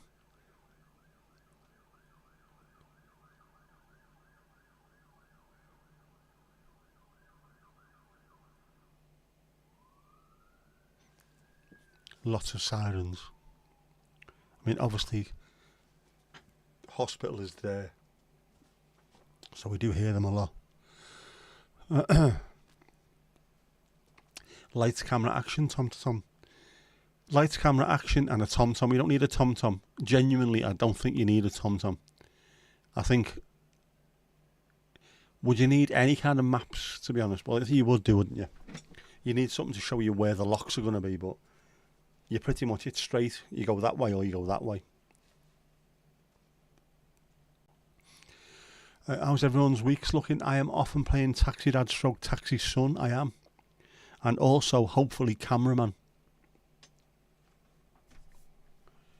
I need to get this next episode done, and I also want to try and get as much of the next 1 or 2 done afterwards as well.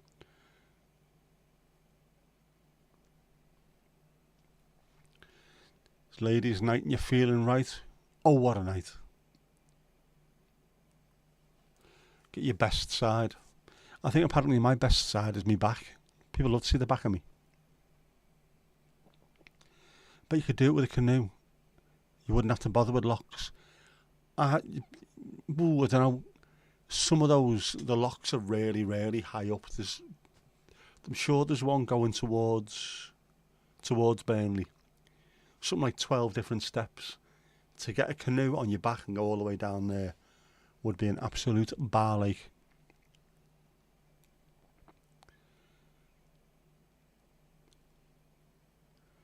Craigavon area, hospitals near you, and you hear sirens all the time.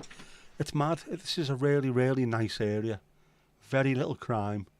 Very chilled place.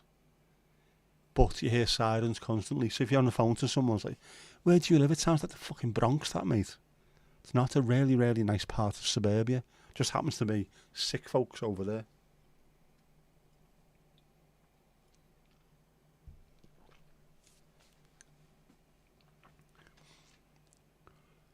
Oh, apparently the soldiers from World War One found Benet in France and drank it to keep warm. Brought it back and the club goes through 1,000 bottles a year. There you go. We should definitely get sponsored by them anyway. That's boss. That's a proper backstory as well. I love stuff like that. Why'd you do something so totally random? Well, it's not random, it's because of this.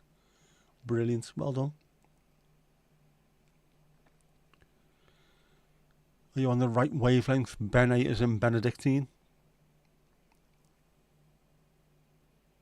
So is it Benet or Benny? Can't be Benny's. That's what women used to take in the 60s, not to get pregnant, wasn't it? I'm on the Benny, mate. I'm on the Benny Hill. Oh, maybe we should get a narrowboat, yeah. Liesville Canal and the Falkirk Wheel looks incredible. I think if I ever won the lotto, I might invest in a narrowboat. Just take a few weeks every year a few months every year maybe. Travel around the country. Kev, you're still here. You've got chocolate, boosting star bars, you're sim racing just in between races. So what you're doing at the moment is you're getting your energy boost for the next race. Lovely stuff, mate. Lovely stuff. Yes, Louise, thank you very much for your research. We love stuff like that.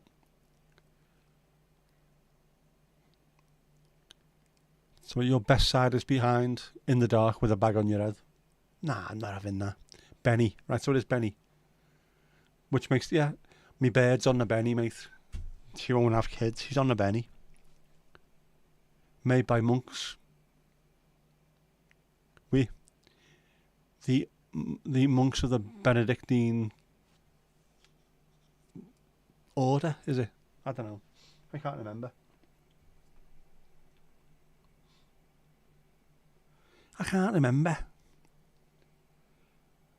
Anyway, it is Sunday, so. But Kipper's Vindaloo can't be good for you. Hang on. Is a button going to be pressed now? Victor Adebayejo, Bolton Wanderers striker, injured after a hefty sneeze. Victor is a powerful boy and even his sneezes are powerful, his manager says. A hefty sneeze has caused the professional footballer to sustain a nasty back injury. Victor Adebayejo, a striker for Bolton Wanderers, had been due to take part in a Bristol Street Motors Trophy game at Barrow on Tuesday. He was forced to pull out of the squad, however, because of the discomfort in his back and rib cage. Manager Ian Everett, who was already missing first-team players because of injury and the international break, said the pain appeared to have been caused by a pretty hefty sneeze. Victor has been suffering with a nasty back injury and a sneeze set it off, believe it or not, he told the Bolton News. Diving bastard.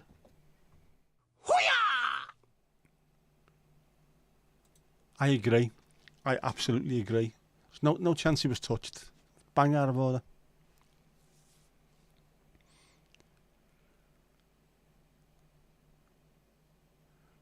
It's not falling out of a loft though, is it? Definitely not.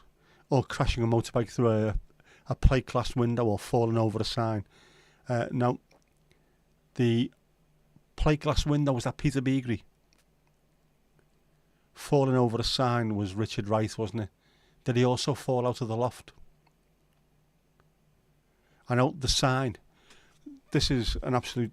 shows you how smart Richard Wright was. There was a sign. We played Chelsea away. There was a sign in the goal mouth. Do not step on the grass or something, which someone forgot to move.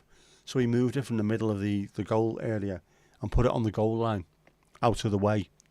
And then forgot that he put it there and then started jumping for crosses to warm up and stood on the sign and done his ankle.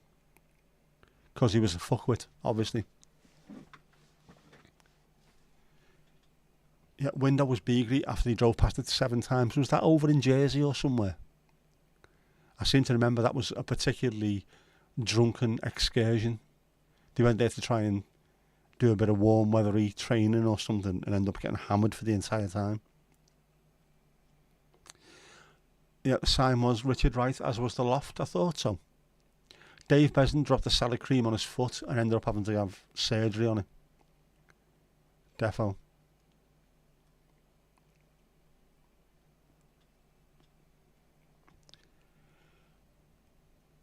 Louise, you ruptured a disc leaning forward on the sofa. Was it like that? That's just nothing at all, and then bang, it went, or was this during a particularly funny episode or something where you were doubled up? The back is an amazing thing, isn't it? When you consider what it does to you, it carries everything. It carries the head, which is the heaviest part of the body, which is the most stupid design in history. Having the heaviest part of your body right at the top. Dumb. But it carries absolutely everything. It's incredible. We shouldn't be able to walk upright at all, but we can.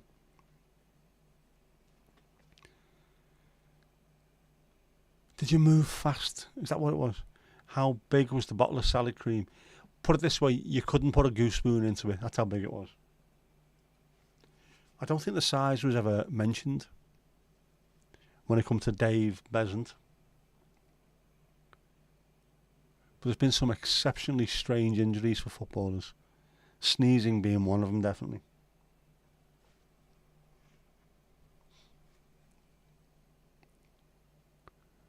Thought you tweaked a muscle.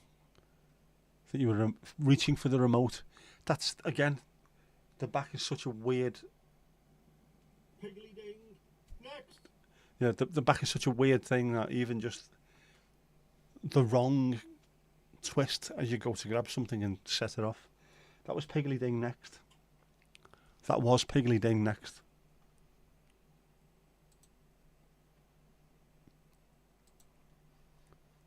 Who's next behind the bar?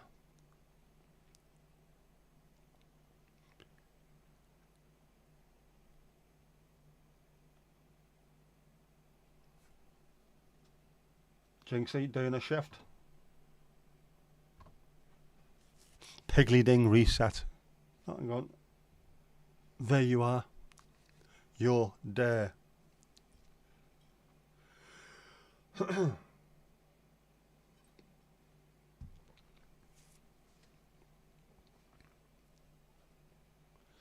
Maybe it was censored in the press. It might well have been. Maybe it wasn't a salad cream bottle. Maybe it was mayo. Maybe it wasn't even a bottle. It might have just been fresh mayo from source. No wonder.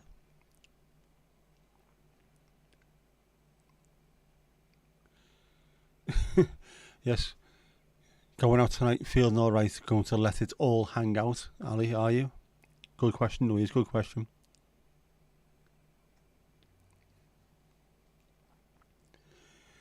Thomas will have a Benny and hot, and there's pure wedge there, like.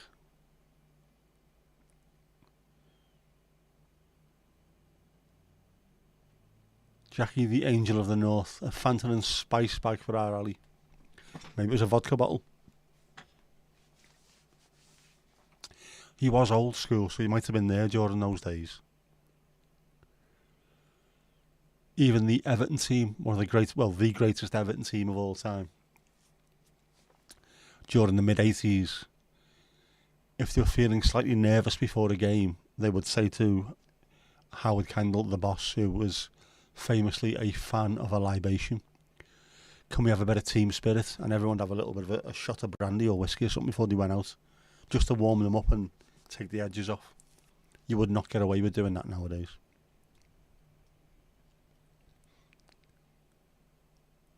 Maybe he slipped and fell on it and ended up in A&E. What happened is I fell over, naked and greased up, and accidentally fell on a Jeroboam of Grey Goose. Nick does snacks, yes. Debbie had Dallas, I've got snacks. Not fair, really, is it? Maybe salad cream was a dogger name. That would be a good, really good dogger's name now. It's like mayo, only slightly more tangy. Eee. Could have been, yeah. Illustrating how to put on condoms.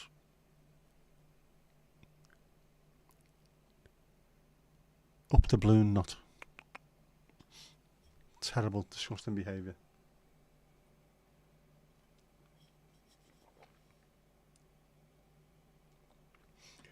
Freedom. Canny bit of stuff, that. If that's your bag, whatever, move that. I can't even put it there, so I'll put it back where it was, even though it's empty.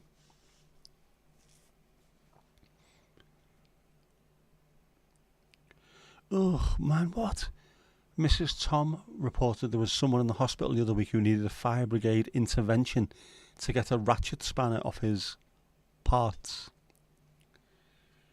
Did he have rusty nuts? Is that where that came from? Bit of tossed salad. Was any scrambled eggs involved?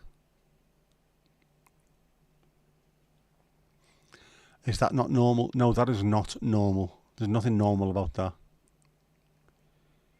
Ratchet spanner. A fidget spinner I could understand, but a ratchet spanner. What? The wheels go mad.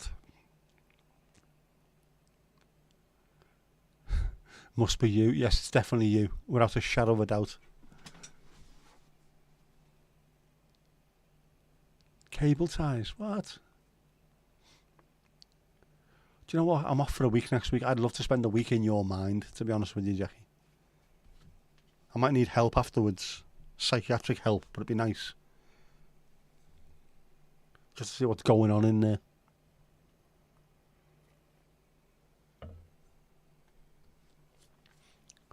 Filthy. Absolutely filthy. I know we can tell. Who put it on was his partner, miffed. I don't think a miff was touched. Alright. Or was it self-inflicted? Or was he cleaning the garage? I was accidentally cleaning the garage naked when I tripped and fell forward onto a ratchet spanner.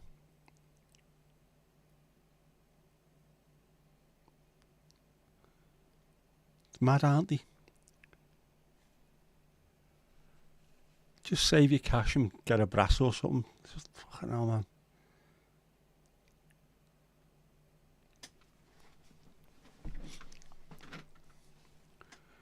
Why is the world full of men who do stuff like that?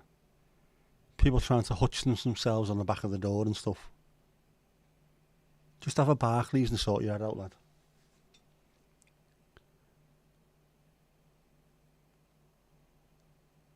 You have to start charging. He would as well.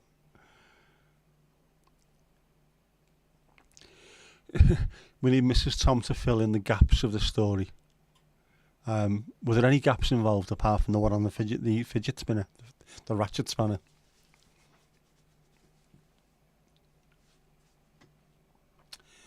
Buy a cock and ball ring, easy enough. Not sponsored, obviously. Imagine trying to do one of those adverts. This week's video was sponsored by cock and ball rings.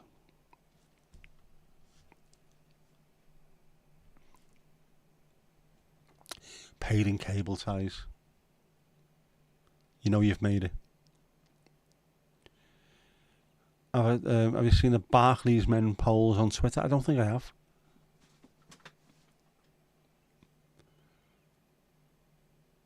Twitter seems to be difficult to keep up with at the moment because obviously that nobody bought it has just completely ruined it.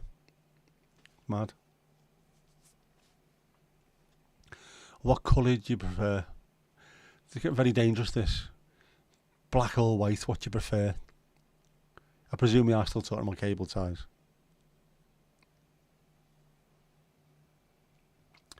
Women are just as bad. The nurse you know had a woman whose lower spine was crumbling. Washing machine spin cycle. This is not related to your earlier story. Methinks she does protest too much. Louise with the bad back. Louise, yeah. Washing machine spin cycle.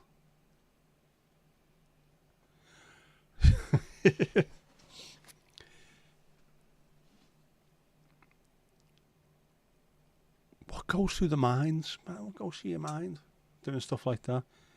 Please tell me this was in a laundrette as well.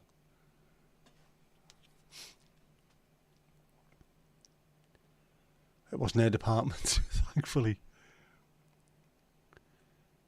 Do you know what? I don't think. Fair play to anybody who works in that kind of industry, the nursing industry. They must. I don't know. How do you keep a straight face? They must have the patience of a saint anyway. But when someone comes in and starts saying, "Yeah, well, I was messing around with some lube and I accidentally slipped and fell onto, 15 bottles." How do you keep a straight face? Of course you did, love. You're okay. Walk this way. If I could walk that way, I wouldn't need a talcum powder, etc. Black, yes, you're pale, so the black would stand out more for when they need cutting. Mandy can then run in with the scissors. There you go. We have come to somewhere where you do need to run with scissors when they are desperately needed. That is definitely some spin cycle. Absolutely.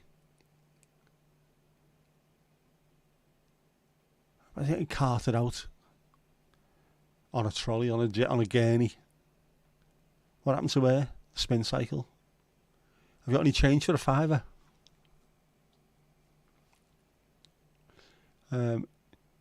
You thought the washing machine was nothing more than a silly joke. Apparently not. You can't sit on the ones in the laundrette. The money slots get in the way. Speaks the voice of experience there. Gotta keep an eye on you, Louise. Or is this so you've been told? So I've heard anyway. That's what they say round our end.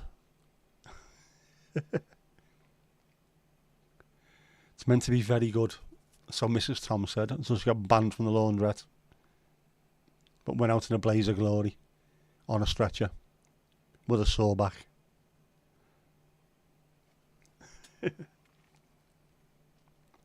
We're learning a lot tonight. We really are.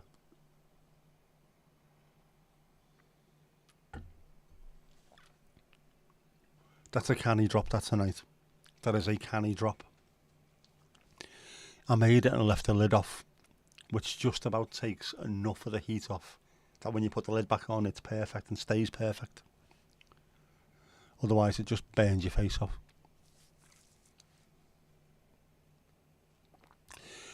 Jackie, you thought women liked the showers, right? So what we found out tonight is Jackie likes showers, Louise likes washing machines. Any more?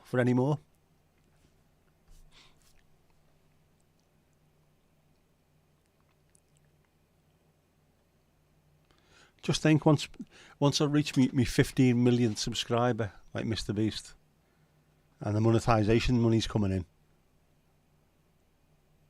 brand new washing machine for Louise, a selection of shower heads for Jackie, interchangeable ones.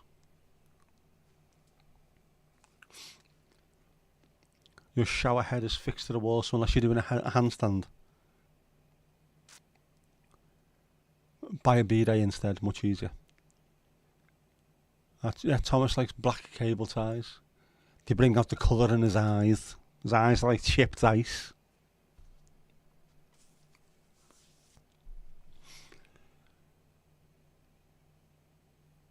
It's a strange old mixed up world out there, isn't it? There's lots going on, has to be said. Different strokes for different folks, etc., etc. Some very, very strange tales of people that work in hospitals, though. Things that were caught up there. What goes through your mind? Seeing something and thinking, oh, do you know what? I wonder what that... Yeah. What goes through your mind to think something like that? I'll give it a go. How do you wash the shower head? How do you wash the shower down if the head doesn't come off?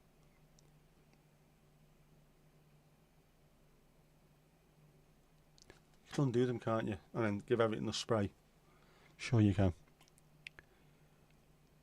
Where does it even start? I think I know exactly where it starts. It's where it ends up. That's the problem. Louise, you just bought a new washer. I wonder why the guy looked at you funny when you said you wanted one with a high spin speed. We're learning so much about you tonight. What's the fastest RPM one that you've got? Is it a Smeg one? That's what I want to know. Have you given it a name? Do you call it Bob? It's tiled on 3 sides. Glass door gets squeegeed down. Steam cleaner everywhere every fortnight. Of course. Works wonders.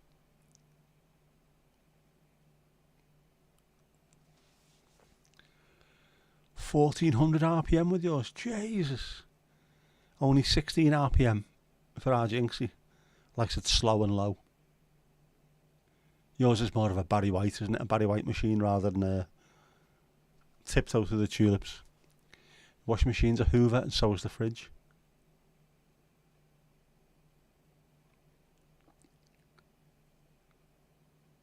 Was that 1600, not just 16? What? Heavy that, like, isn't it?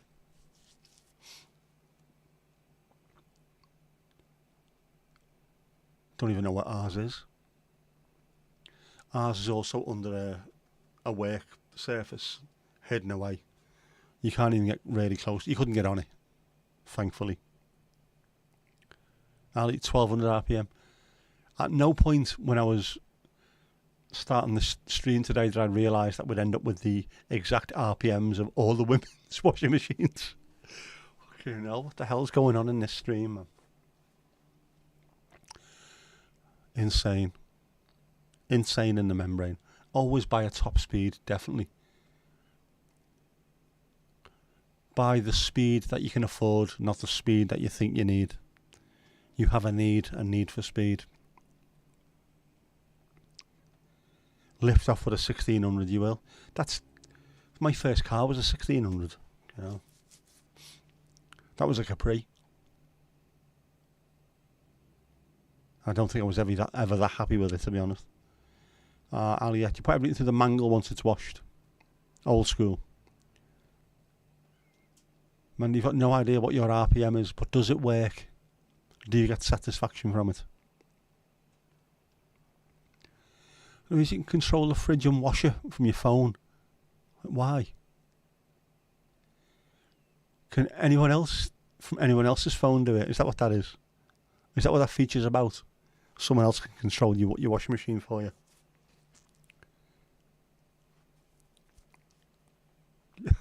Saves you getting off the washer to adjust the dial. Exactly. This isn't working. This isn't working. Oh my God! I've just hit the sweet spot. There you go. Save setting.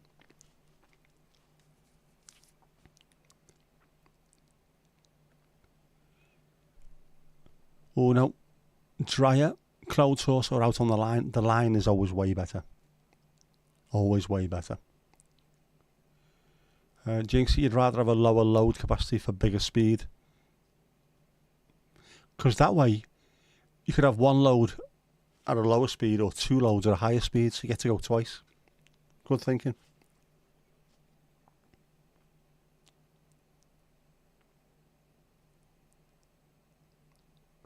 Yeah, next 8 months, there's no line drying. To be fair, in Ireland, when do you get to line dry? Oh, freak out people in your house when you're out. Can you set it just to come on at like 2 o'clock in the morning to scare the shit out of any burglars?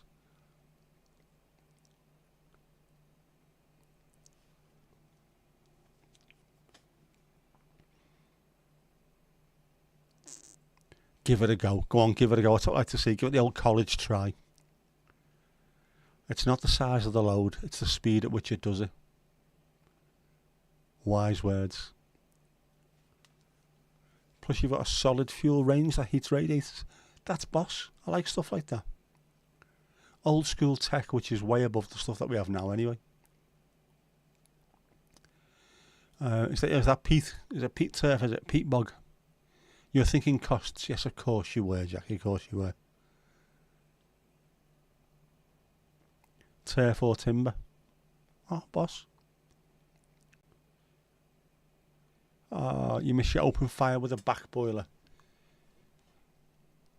My nan used to have an open fire in her house with the back boiler as well. And there was a coal shed in the back. This was still in the late 90s, I think. And the proper that rack that used to hang above the fire that you could zhuzh out of place, go up to the ceiling and then bring it down when you needed to. Everything that was going to get put in the bin got burned instead. Just shut on the fire. The house is always red hot. It was mad. No dryer things go on the maid nor the line. Radiators the last resort, yet. Off to the dryer at the garage is an absolute last resort. Putting stuff on the radiator, you need to be careful as well because they can start to rust. You need to be very, very careful.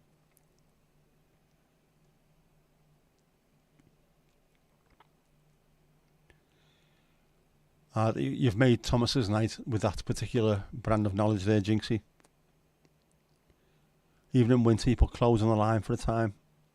Then a clothes horse. If you can put them on the line, it just, even if it's cold, obviously if it's freezing, you don't want to put anything out there.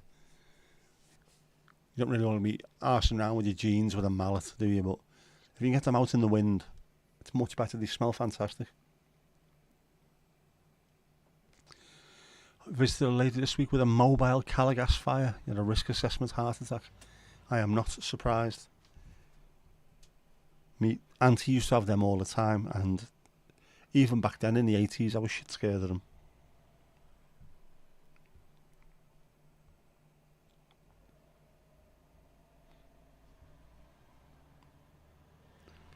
Oh, hang on. Ali sent a pic. Is this what you burn?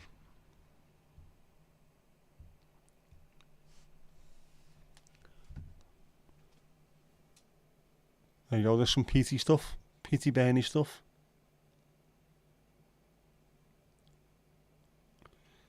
And this is what it goes into. Proper old school. I love stuff like that.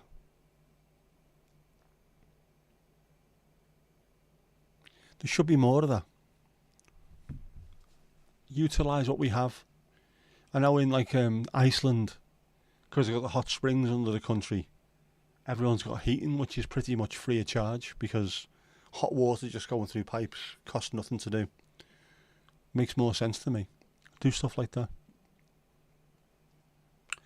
Tomash, there's lovely pictures of you and your cousin getting a turf education from your uncle in Ireland. Is that, when you say turf, do you mean burning turf or turf accountants, horse racing stuff? Get air around your washing. Always better. Much better. I had one of those that once went out because there wasn't enough oxygen in the room. Jesus, that's not a good idea, is it?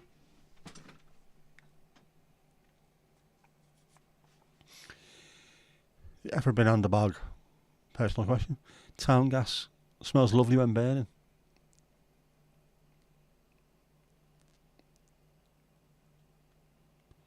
The newer houses don't have all that air to water. Once a day, regular as clockwork.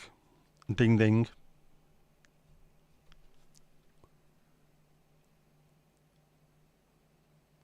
We definitely need to utilise stuff like that. If it's there and it's available, use it. I know you got to be careful with peat bogs, because I think, don't the peat bogs take in more CO2 per square foot or whatever it is than the Amazon does. So the likes of Ireland and Scotland could take in more CO2 if they let the peat bogs go back to the way they were, rather than getting rid of them and drying them out and what have you. Be much better for the environment. I think Scotland, I've seen a programme about parts of Scotland that are re-peat bogging if they can, because it makes far more sense.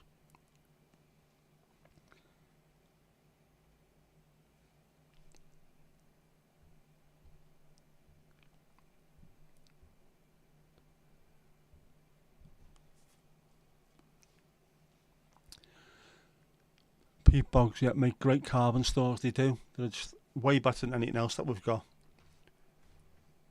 And this is one of those things where we need to utilise as much as we've got, whether or not it means leaving the rainforests to be rainforests and to constantly recycle the CO2 and then create oxygen and keep on moving it round. And peat bogs, in the places where there used to be peat bogs, they developed for a specific reason. The lungs of the planet. We've been cutting them out. Shouldn't do stuff like that. Bog snorkeling, yeah. That seems an incredibly mad Northern European, I'm not even going to say British or Irish, Northern European thing to do. They want to stop the turf there, because when you're burning it, you're letting off so much CO2, so much is stored in it that it's getting back into the atmosphere.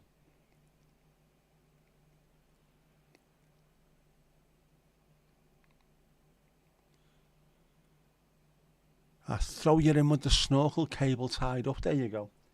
Get in there. Looks horrible when you get out though. Looks like a dirty protest.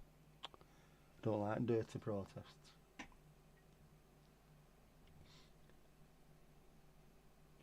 Right, well it is Sunday after all, so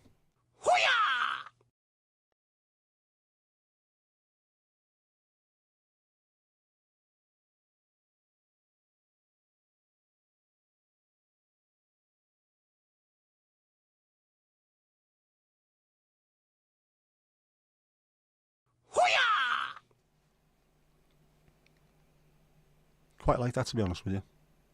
Very artistic, H, very artistic, mate. He's a poet and he does know it.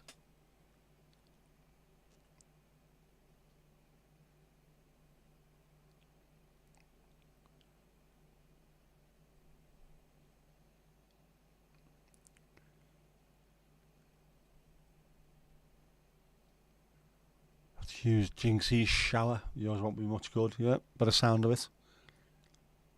I think the turf should be kept. It's part of Irish culture. They need to look after these things, definitely. Better still use the power washer. Carsh yourself clean. Alright. You have, but you haven't. Oh, you have.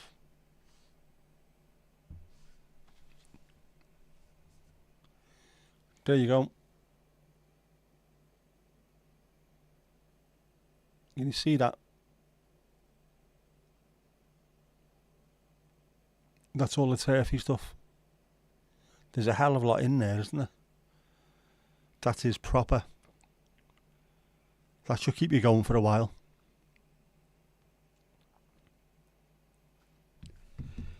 Yeah, Twitter is being very weird. Man, it's been going very weird since he bought it.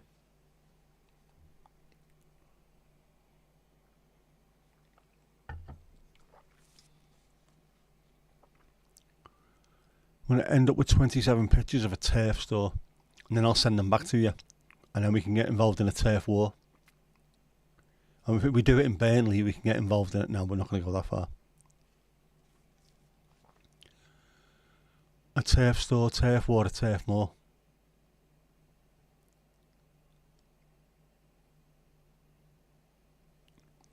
The Green Party leaders here, the government got a bike shed built, cost €35,000. What? Jeff, why is there only one joke tonight? Because there always is. It's a village worth. That looks like it, doesn't it? That's a proper store, that. Yeah, I'd like to really save the planet as well, Louise. But we need to stop dumping our recycling in third world countries. The US and China need to join in as well. Just feel a bit futile. The Chinese have got the most green things. That makes no sense whatsoever. Loads of solar panels, loads of other stuff, but at the same time, they're also burning ridiculous amounts of fuel. So they are the world leaders and the world's worst at the same time. I think up until recently, the States, they were 4% of the global population and responsible for 25% of the world's emissions. That says a lot about how we do things. And I think it was also, what do you call it? I can't even think. My head is absolutely west. A piece of work was done looking into things where he said, if everybody used or consumed rather at the same rate as the United States, we'd need 4 planet Earths just to be able to keep going. So we need to be very careful with what we do, how we consume things, whether it's food or fuel. We need to be very careful. There's other countries in the world who've got not even zero carbon pluses. You know, there's no deficits because they don't use carbon at all. It's mad. Something's got to change, man.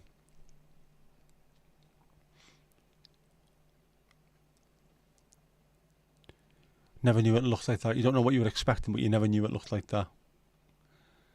I don't know, marshes in Wales. I can't remember there being marshes in Wales. Not like that anyway. Possibly because of where... I think there's too many mountains and too many valleys. For a marsh to be a marsh, there has to be a fairly flat water table. Whereas Wales are just kind of like that, isn't it? Scotland too. There's not a huge amount of Scotland that's flat. A lot of that is just either mountainy hills or dales and cums and things, or cums. Come again. So Garen having a rant about a bike rack. So it's that, you know where it's coming from. you're going to have to go on the bog and go foot some turf. Does foot mean because you cut them into 1 foot squares or 1 foot lengths? Is that where that comes from?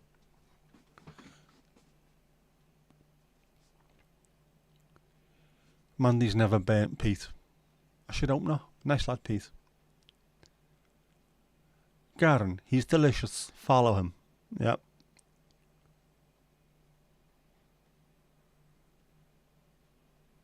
There's more important things to use the money for.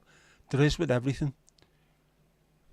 Constantly buying nuclear weapons when the money that we spend could be easily used to make life better. You know what I mean? Piggly ding. Next. Piggly ding. Next. We must all follow Garen. We should. He's delicious. There was a marsh in Cumspun, but it dried up and got sort of flaky. Smagger now. Used to have peat briquettes there, but Borden them Honour closed down. Jesus.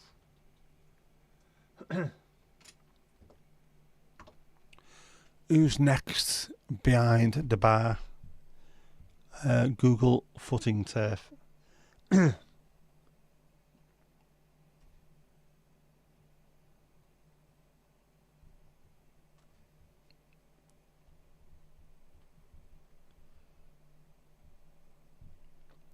I said that out loud and my phone started doing it.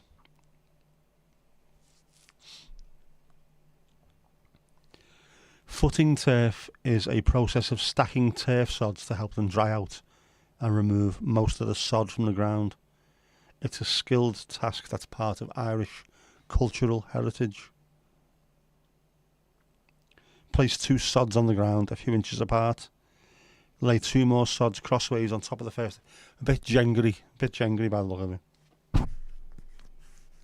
Continue building up the structure in pairs until you have 5 or 6. The turf is then either placed in larger stacks, put in bags, or removed by tractor. The process of cutting and footing turf was often done by entire families. Women would prepare food and send it to the bog, while children would travel to the bogs on foot or by bicycle. Turf or peat is a sedimentary deposit made up of partially decayed plants. It's been an important part of Irish history and culture for centuries, and is still used as a fuel source for cooking and heating in many parts of the country. Yep. It's the same as oil, but not as under pressure as oil was under the ground, which is why it's not liquidy, I would have thought. Ali will go, show. You've been following him since before the World Cup, man. The first time you mentioned him being delicious, people thought you were nuts. It is a strange thing to say, isn't it? But it seems to work for him. Don't they use a special shovel? Do they? Is there a special shovel? Or a special spoon? There you go. It's a peat spoon. I've been following for a while on YouTube, then on Instagram. Can't remember how long. Long enough to know what he's like. His sister and family were out in the bog the other day. Sounds great. Having that kind of cultural history behind you.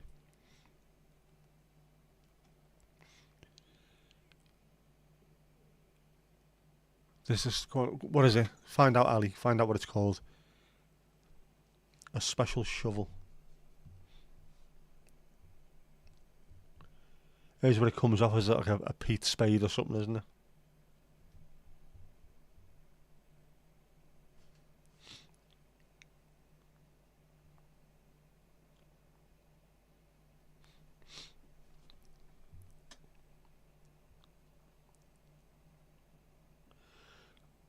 Right, now I have just found, it's called a peat spade, but it's also a tusker.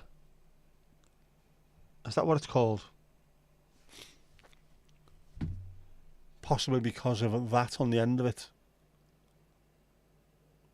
A tusker, not a Lurgan spade.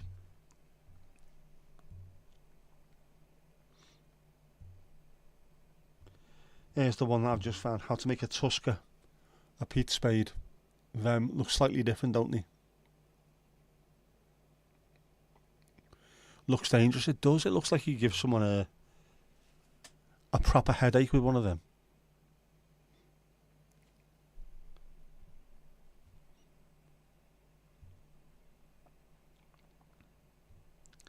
£55 fucking quid for one of them.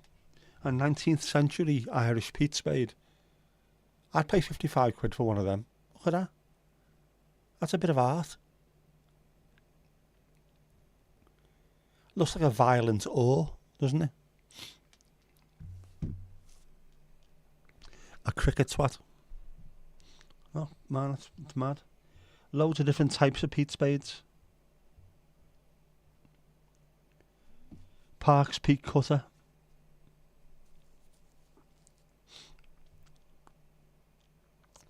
There's a heart-shaped one as well.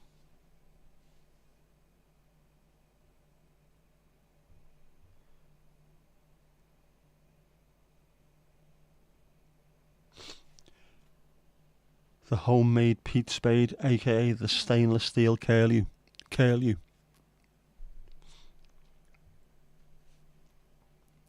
It's called a slain. Oh. Slain to the rhythm.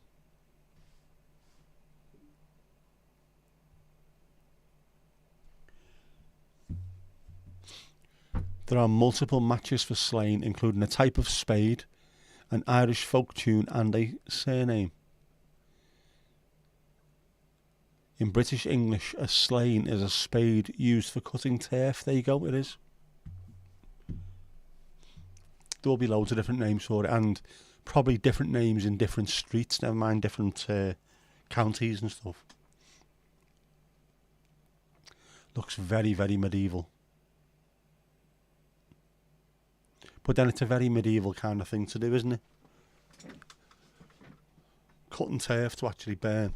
I know it obviously still works, that's why people are still doing it, but it must have come from that era.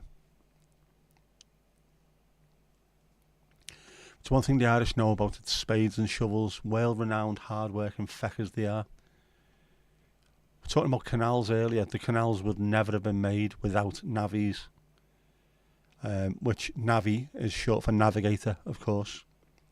They built the canals and then come back years later and build the roadways as well. Without the Irish, most of the world wouldn't be built now. Would still be dancing around open fires.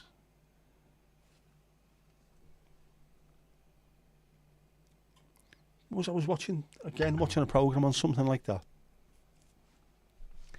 where they mentioned how big the average person was back then. Everyone was always smaller and slight.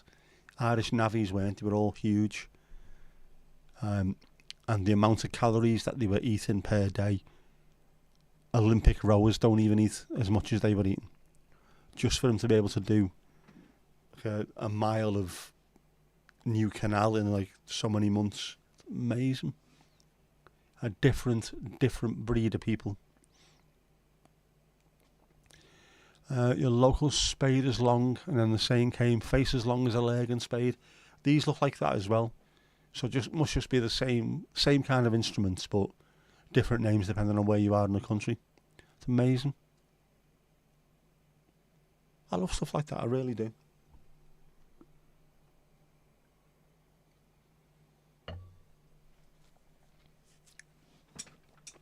It's our heritage. Well, it's your heritage, not ours. Well, I'm sure there's Irish in our family somewhere, because, you know, Liverpool.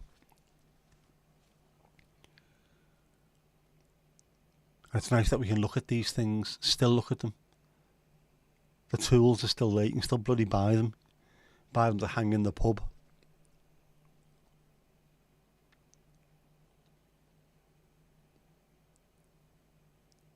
That is, you know, it is amazing when people go on about Stonehenge and, you know, the pyramids and things like that. incredible achievements. Not necessarily any more in-depth or intense than building a canal network. The amount of work that got involved in making that is just off the scale.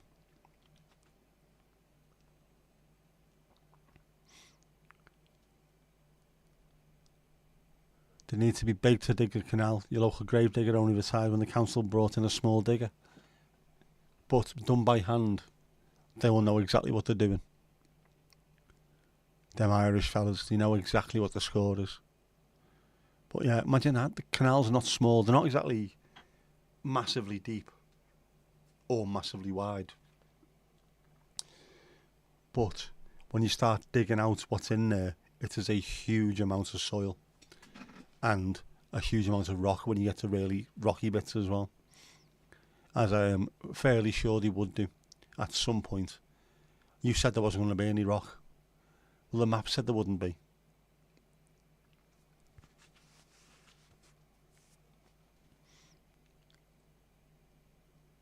Yeah, probably will be people still using that around the world. There's still people making things by hand. If you have a look at parts of Africa, digging out clay and making clay bricks by just letting them bake in the sun. Bloody hard work doing that as well. Having to make thousands of them just to build a village. All of it has to be done by hand, shaped by pretty much by hand, but using just a little outlay of it, and all the stuff gets chucked in by hand. It's mad. And at the end of the day, when you built a house, you built your own little gaff, you must be able to look at that and think, I have made this myself, that's amazing. Then the following day, building one.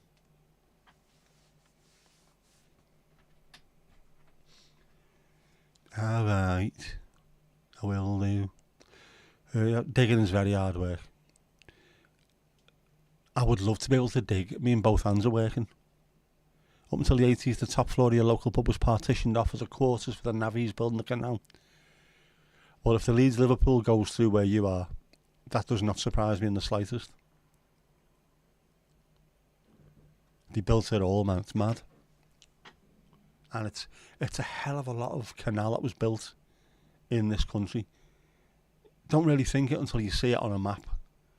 It is mad just how much there is. And then we want this canal to go from here to up there. Alright, I'll sort that out for you. The amount of locks that they have to make as well. Crazy.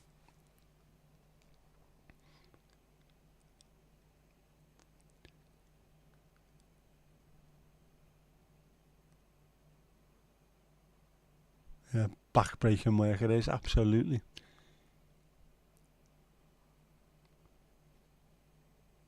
Just it's absolutely mad what people had to do. You know, we take it for granted now. Going out and doing a full day's work in a digger. Yeah, you've sat doing that, and I suppose it is knackering having to concentrate constantly on getting it right. But people have to get out there with shovels and do what you're doing in a machine now. We should think ourselves lucky. The canals not go north to south, east to west. They do, but things like the Leeds Liverpool goes west to east or east to west, but it also goes north first. So it goes all around the bloody world. Think about what the north of England looks like. There's lots of very, very high hills, mini mountains, and then to get over the top of them to somewhere, trying to find the path of least resistance. It's mad.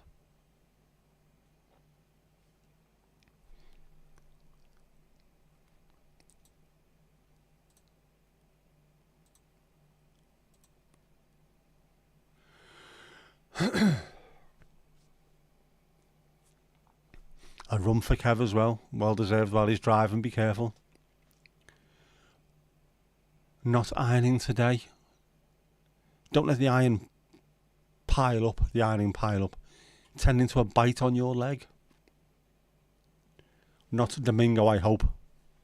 Freedom. I won't let you down.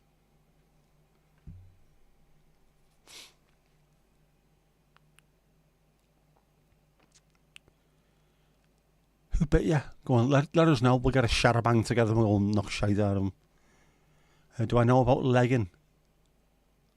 Oh, I don't know. Go ahead, Louise, what is it? I've seen loads of programmes on things, so I might have heard something in the past. What is it? I love it. All that kind of history I absolutely love. Especially things that have got nothing to do with me. You know, watching stuff about the dock workers of Liverpool. My granddad was one, so I'm interested, but when it's nothing to do with me, it's like, wow, this is superb.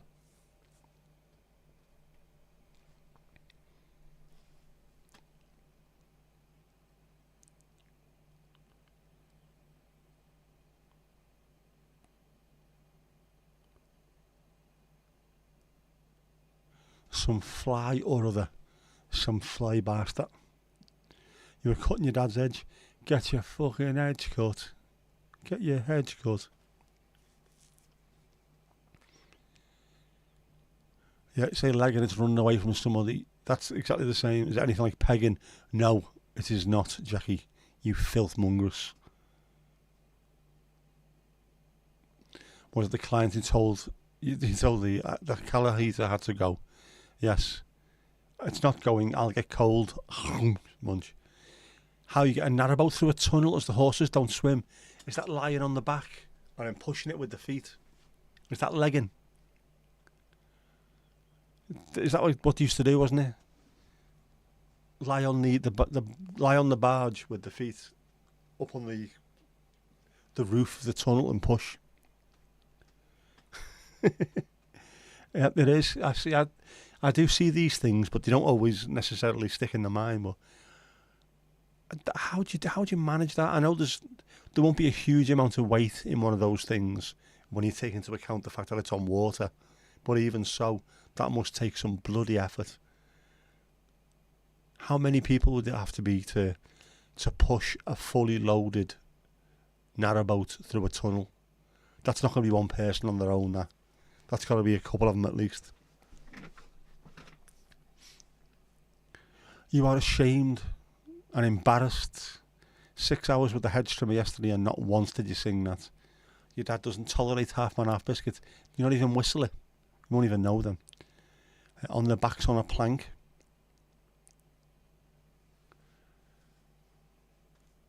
The client stroke patient is the sweetest old lady. They're the worst. They're the worst, man. The most evil. Like Nana 2 in The Mighty Boosh, Nana Geddon. Sweet old lady at the bingo, and then she ends up being the devil itself. True story.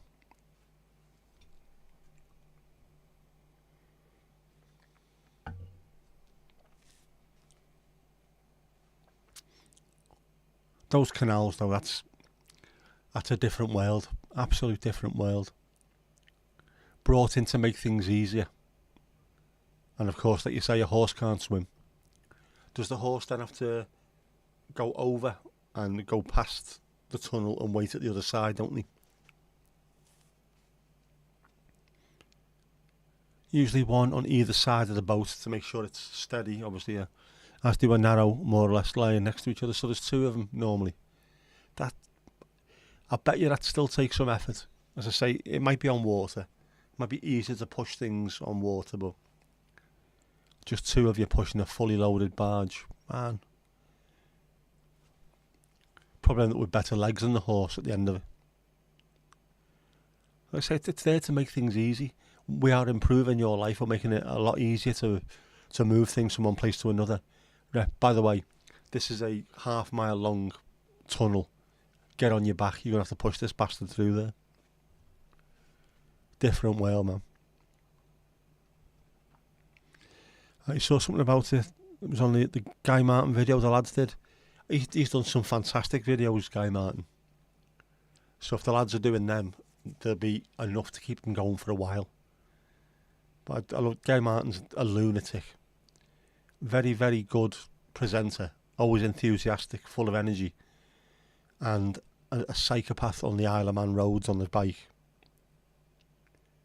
Yes, he's the modern day Fred Dibner, I think.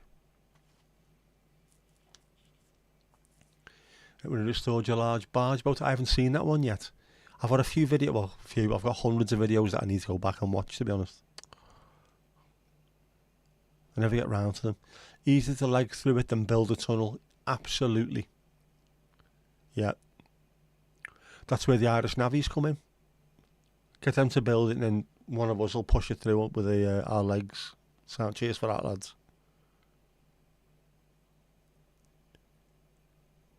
I need to find out what it was I watched this on. The size, the average height of men in back in them days, like 5'8" or something. The average Irish navvy was 6 foot, which was unheard of back then. They all had backs on them like a fruit machine. And massive fellas. Eating about 12,000 calories a day just to get through the day. And it was, a lot of the calories came from beer as well, didn't it? Because the water was so bad. At least beer was sort of purified when you were making it, so it was cheaper to give them beer because they weren't having days off with it. So they have like 8 or 9 pints while they're working, but they piss it out of them in sweat. They aren't even feeling drunk. It's fucking mad. Loads of bread, loads of beer. I'll find out what that was. That was an amazing programme I watched. Really love watching stuff like that. BBC 4 used to be brilliant for it.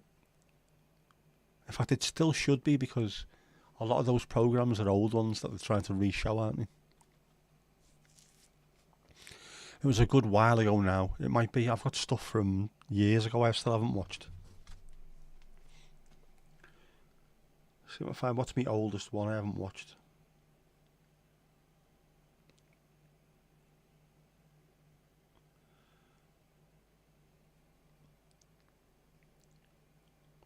Oldest unwatched one. 8 months ago. Oh shite. One will have to start looking into this. Get it sorted, you slag.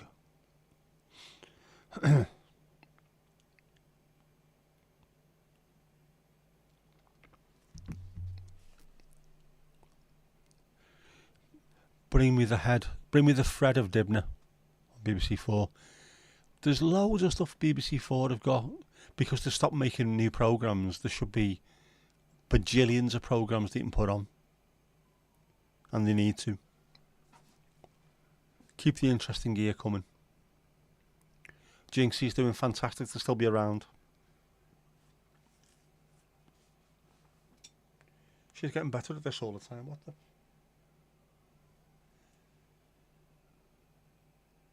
I can't work out if that was something or my eyes are going. More sirens. That sounds like many sirens together at the same time. That doesn't sound like a normal ambulance run. He was class, wasn't he? Really down to earth. I find a lot of the stuff that I watch is because of how the presenters are. Him being one of them, at least. Fred Dibner, Guy Martin, definitely. Trying to think who else, because names are just leaving me today. Absolutely leaving me. Hannah Fry. I like the stuff that she does. Intelligent, thought-provoking, and also presented well. I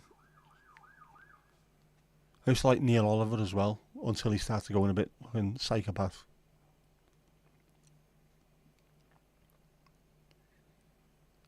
Jim Al-Khalili, brilliant. You know what I'll be doing on my week off? 8 months of catching up. Fucking hope not. I'm not going to spend the entire week in here watching TV. Not a cat and owl's chance. Although, what's the weather like? Oh, the weather outside is shiteful.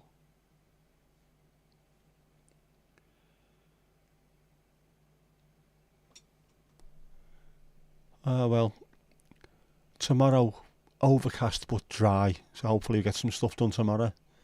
Tuesday, Wednesday, rainy. Thursday, Friday, sunny. There is time to do stuff. Stuff will be done on Earth as it is in Devon. Sam will have that. Ali, yeah, hoping to receive the gift this week sometime. Happy days, happy days. Yes, Neil Oliver's coast was lovely until he went full GB News. There seems to be a never-ending sort of list of these people that have just, I don't know, what have they done? Have they drank the lead paint or something? They've gone absolutely insane. Russell Brand is the latest one, who's found Jesus. You only found Jesus when all the allegations come out, obviously. But there are loads of really good presenters. He was one of them. Anyone who's enthusiastic and knowledgeable, I like listening to. Brian Cox, I know some people don't like him, but I do. Apart from the fact that he always has to have that shot with the sun behind his head, the rock and roll star. Handsome bastard. Oh, is that Mania Garfield just subscribed? Thank you very much. Thank you very much if you're watching this. Mania, Garfield, Gary, what do we call you? We don't know. But nice anyway. Thank you for subscribing. Very much appreciated. Something else just gone bring as well then. What's that? Will it shite be dry tomorrow? No, it won't. But, you know, optimism. Positive mental outlook. You never look at the weather forecast. You look out the window. That is great unless you need to be somewhere. Do I take this camera that's weather sealed, this camera that isn't, or that camera that isn't? What do I do? What do I do? Where do I go? If it's really sunny weather, will I be able to go to the beach, or will it be too busy? Will I find somewhere to park up? If it's raining too much, do I bother going to a place where I know it'll just be fucking miserable and I can't get any footage? Stuff like that. Only weather forecast that matters is Chester Street. Lancashire's charged from the jaws of relegation. Oops, yeah, sorry. Jimmy. Just look about Navi's breakfast. 6 slices of bacon, 2 pints of beer, can of condensed milk, tea and a loaf of bread. That's a breakfast. Proper. They needed as many calories as they could because they were working them off easily during the day. Watched a clip of Brand praying earlier. Lots of use of the word forgiveness. As in, forgive me, Father, for I am going to jail. Condensed milk must be fierce sweet. It is. And heavily caloried. Because they need it. Yeah, welcome Garfield. Welcome very much. I cannot speak English. What is wrong with me?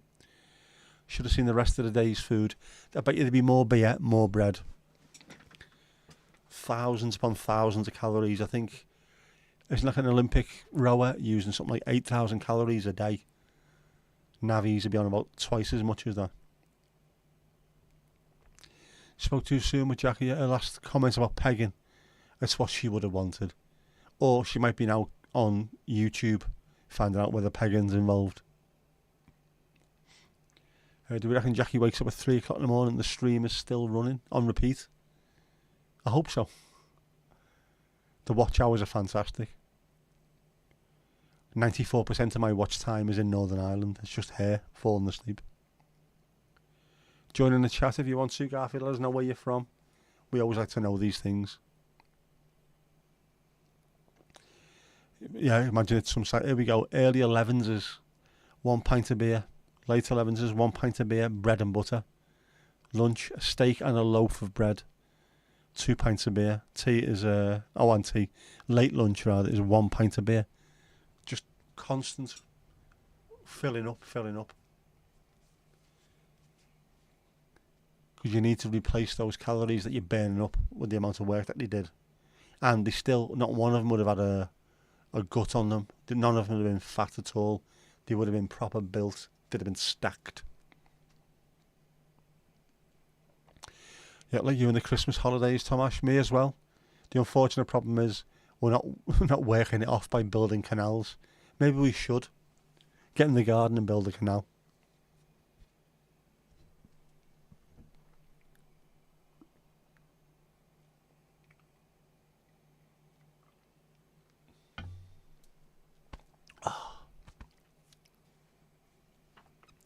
Yes, Ali, do not go. Stay. I had to read that twice to see if he said slay, because, you know, apparently that's what the kids are saying these days, isn't it? Slay, guy. Slay. Is that where the phrase liquid lunch comes from? That's probably more to do with the Houses of Parliament, I think. I wouldn't ask him a question. He's had a liquid lunch. Rhubarb.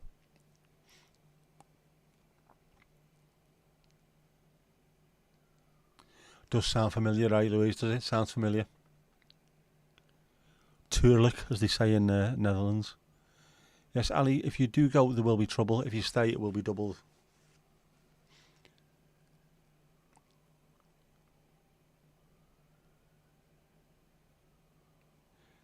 Thomas, you've got 12 days off over Christmas this year. I know a song about that. It'll be lonely this Christmas. You are ridiculously excited. You will eat your body weight in cheese. Should we have a GoFundMe for a defibrillator for in the house?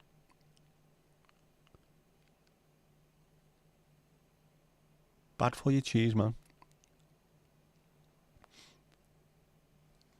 On the 12th day of Christmas, my true love said to me, clear. I haven't looked over Christmas. I'm in all Christmas, obviously. I never take time off over Christmas. Because my daughter didn't live with me, still doesn't. And she's 18 now, so it's no big deal, but even when she didn't live with me when she was young, there was no point being off because she wasn't coming round until Christmas Day or whatever it was. So I'd just work and let everyone who had actual kids that lived with them, let them have the days off. Just don't be having them piss and moan at me in January when I want time off. We'll do the 12 pubs of Christmas. There's a defib in the village. Mrs. Thomas doing advanced life support next week before Christmas. Perfect timing. Angie, how you doing? You're not late. No one's ever late. Just turn up, that's what it is. Once you're here, you're here. You've missed out on the washing machine chat though. I now know the RPM of all the ladies' washing machines.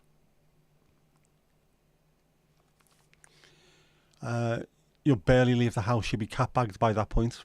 Absolutely. Cabaged. I know the feeling.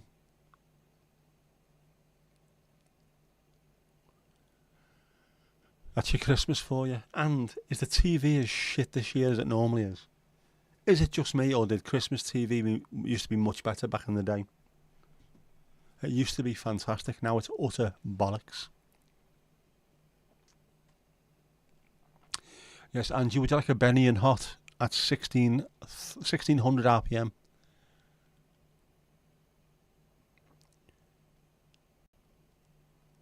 Is it an American top loader? Piggly ding. Next. Piggly ding next. Who's next behind the bar? Who fancies doing a shift? Wallace and Gromit this Christmas. It's always on, Wallace and Gromit. I like it. Ice Cold in Alex as well. That's always on. Boss Film. The Great Escape has to be watched if it's on. What else is normally on over Christmas? New Wallace and Gromit. Ah, brand spanking new Wallace and Gromit. I will say as well that Gromit is the greatest actor of his generation. He doesn't need a single line, a single word, but he can convey every emotion just with the raise of an eyebrow. Amazing. Oh, Ali, they started putting Christmas advent calendars in Tesco today. Bellends. I'm sick of it. The great TV channel that mashes on during the week has started showing Christmassy themed, not adverts, but the Christmas channel is starting up on their particular sort of thing. Oh, awful. New Wallace and Gromit to make up for Gavin and Stacey. Fucking hate that. Absolutely. James Corden, if you're watching this, I know you won't be. You're a bellend. There you go. No word of a lie. Exactly. No word of a lie, James Corden, you bellend. Your master will get to yours, so you don't worry. Does anybody else keep on this tradition of getting advent calendars? I haven't had one for a while. Who's doing the voice?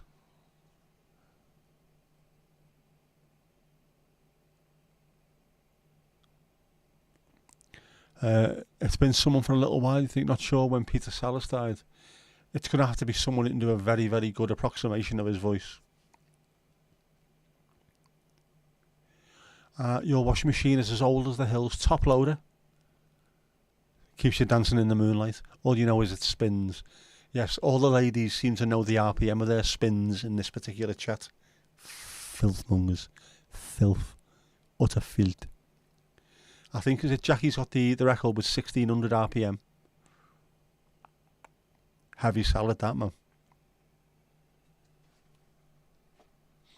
I'm not sure hers is the top loader. I think hers comes out the front.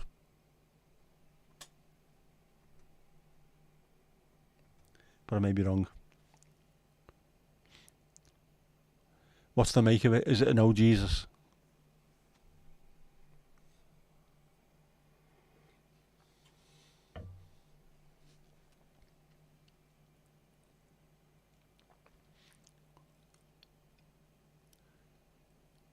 It's of absolutely no use to me whatsoever, this. But I am going to have to check what the RPM is on ours. It might go on the board. Oh, bollocks. That board's closer than it looks, by the way. I know the bokeh makes it look like it's miles away. No, that's just, it's there. It's there.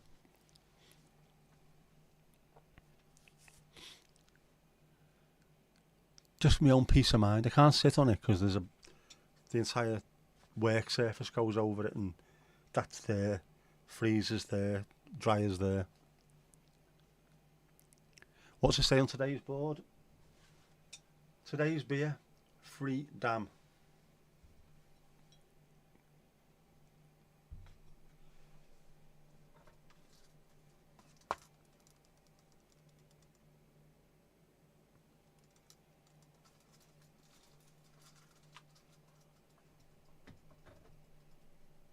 Just shows you as well, doesn't it, really? The lens is only there, but with it being a 1.8, is it 1.8 or 1.4 millimetre?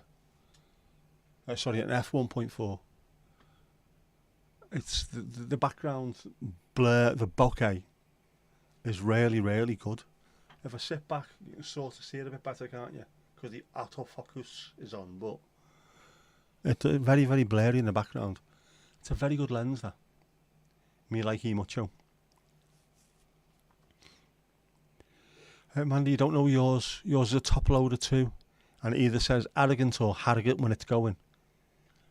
Arrogant, or harrogate. I can hear that in my mind. I can hear that. Or does it say ham and eggs? Can it say ham and eggs? Do you have any wood pigeons that are from Liverpool? You dirty, you beast. That board can have other things on it as well, by the way, so watch this space.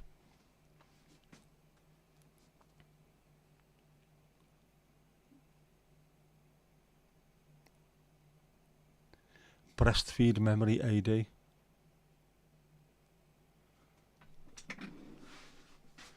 I'm going to check it. 16mm. 1.4.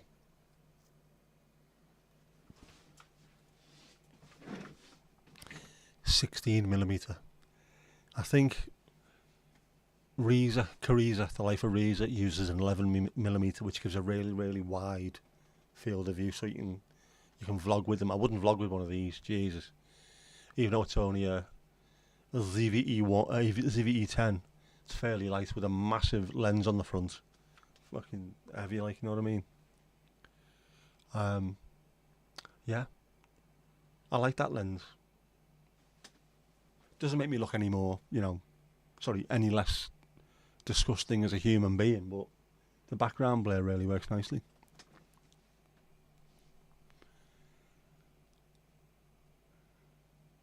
Defo Bots Yammered.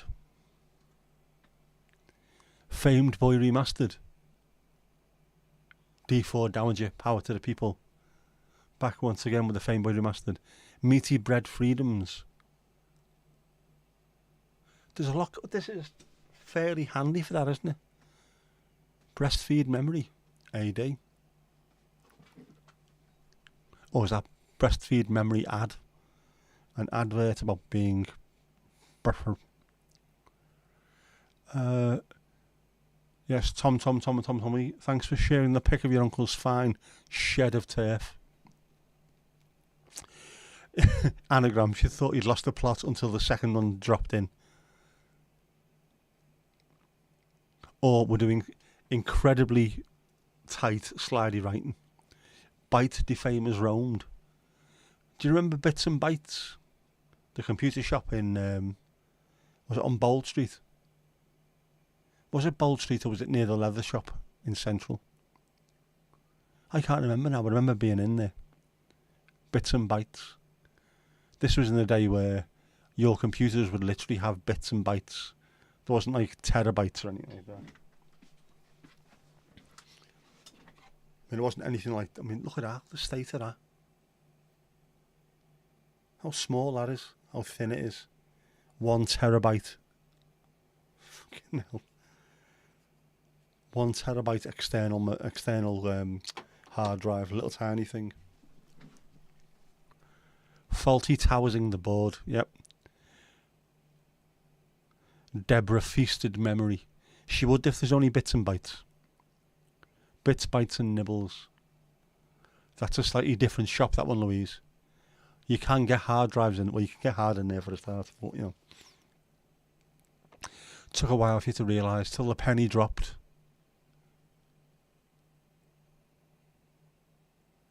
Freedom Deborah Steamy. We did mention her earlier, yeah. She did Dallas's I Do Snacks.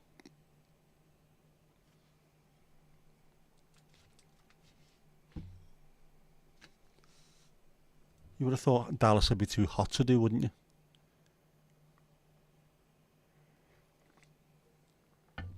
Just lie by the pool telling people to piss off and ring me later when it's cold.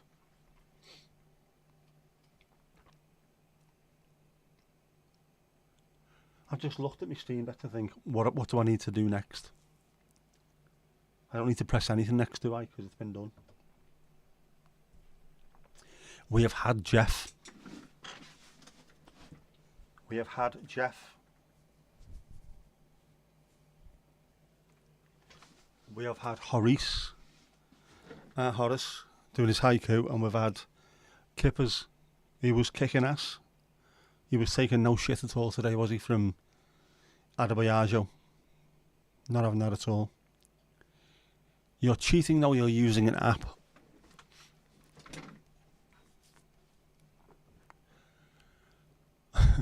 Tom, how's your bite? How's your bite from your one? Dartboard Eyes Femme did an appeal session in 1982. I can well imagine that. That sounds exactly what it's like. Did Viv Albertine from the Slits, did she appear on that album with them as well? And on tonight's session, we've had balls, we've had turf, but we haven't had balls of turf. Goodness gracious, great balls of turf. You have neither the capacity nor the patience nor the humour to work them out for yourself. It's memory training, this, working them out for yourself.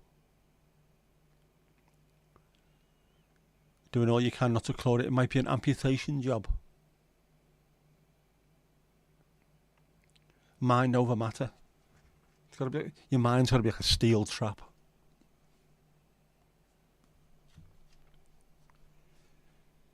I might do some more 8 Mile Radius this week as well. I did get the keyboard out to try and do some tunes last week, but my head just went west. I couldn't work out what I'd done last time. That's how bad it is. I couldn't work out what I'd done last time. I need another sit down with a YouTube video on how to do things and start from scratch, I think. It's not the same as an old Tascam Porter Studio. Press a button on a Roland 808 drum machine, press play and record at the same time. Off you go. overdubs piece of piss, and yet the digital audio workstation, the DAW, is supposed to be the easiest thing on earth. Absolute brainless fuckwits can use it, and I can't. It's the world coming to you, man. Bang out of order. Bang out of order.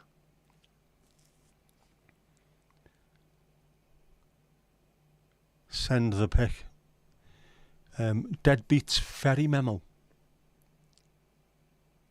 That does sound very Wirral, that, doesn't it? Deadbeat's ferry memo. I like that. Stick a plaster over it, remove the ability. Good thinking. There's something to be said about the pleasure of scratching an itch. That's why it's used as that. Did you manage to scratch the itch? Because it brings so much pleasure. It's the area around. You're keeping an eye on the spread of the venom. You need someone to suck the poison out.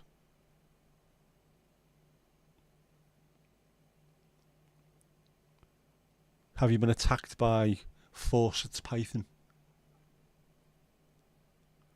That's an episode of Rise and Damp, by the way, Fawcett's Python. That was on today. That's why I said it.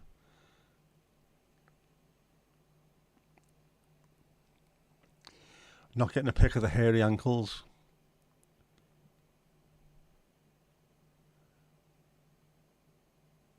He's gutted there. You have a very fine turned ankle. Like a bowling pin.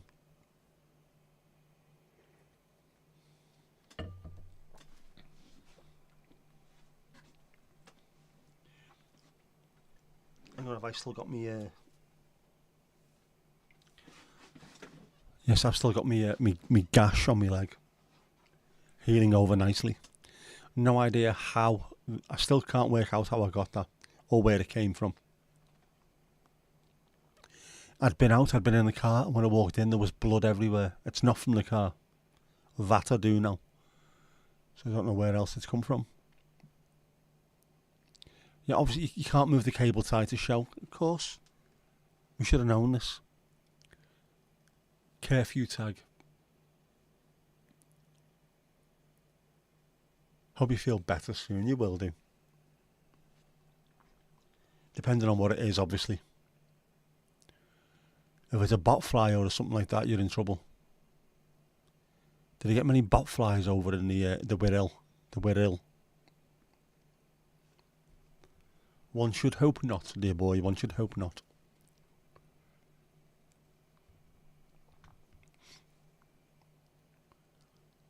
Speaking of tags, that knob that was involved in the anti-immigration demonstrations that we had not too long ago, stuck in the middle of it, and you can see they've got a tag on.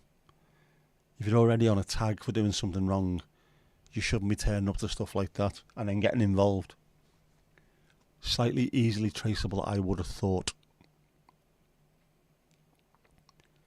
Botfly would pronounce boatfly with a Wirral O, it will. I have still got that dictionary somewhere, but I need to update some of the stuff that's on there. It was very much of its time. It was when I got into the car on Sunset Stream. It wasn't because I wasn't bleeding at that point.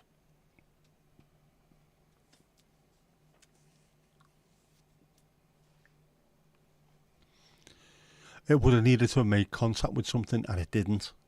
And it would have had to have been something that was sharp. There's nothing sharp when you get into the car. The seats are made out of bloody leather, and the centre console thing is rounded off. There's nothing it could have caught on, so I don't know what it was.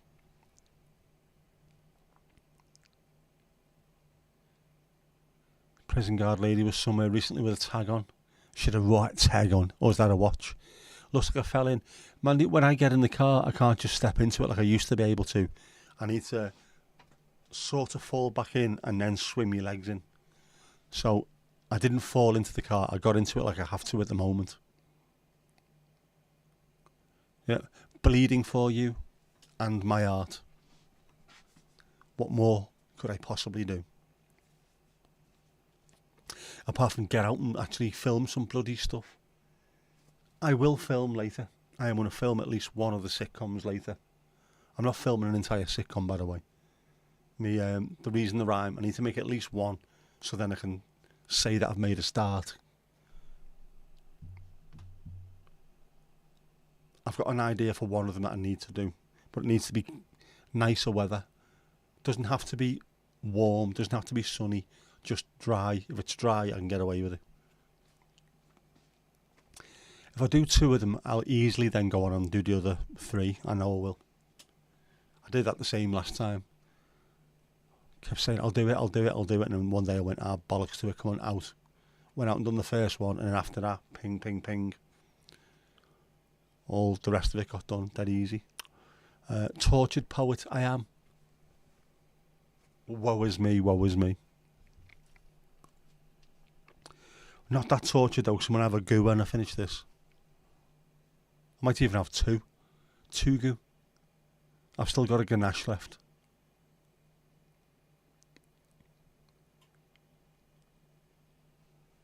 You left your typewriter at my apartment, straight from the Tortured Poets department. HMHB there. I haven't written any poetry for a while, have I? One needs to sharpen one's quill. 2 goo, goo, goo. That could be. Can you double up goos? What would happen if you doubled up goos? Would your heart stop?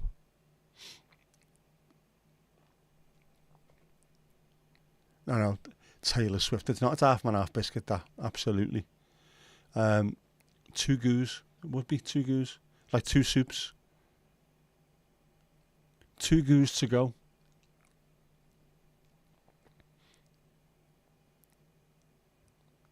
I could. What else have I got? There's definitely a ganache one left. Can't think what the other one is.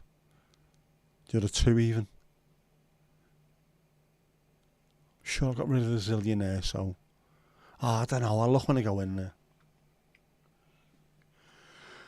And I'll have a nice glass of wine. Alcohol-free wine, of course. Freedom was nice tonight, by the way. Spanish lemon is one of them. Yes, I think I might have 2 of them left. Spanish lemon. Spanish lemon, 2 Spanish lemon, 1 ganache, and a partridge in a pear tree.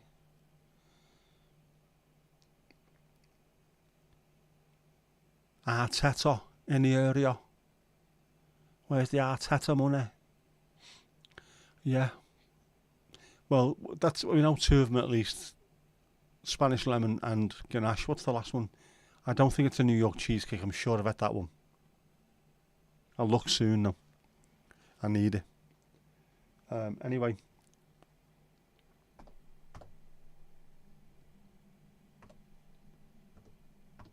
It's that time of night, isn't it?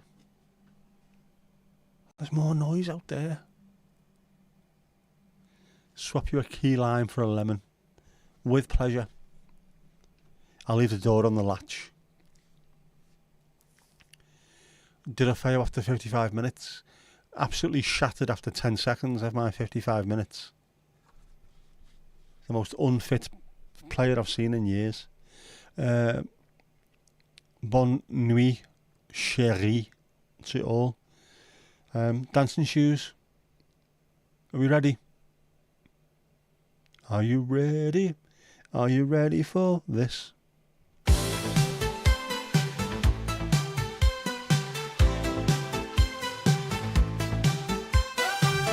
Another great night here at the Bears Paws. Folks, go give yourself a round of applause. We've had a good chat, told the odd joke. Now get in the hot tub for a post-stream soak.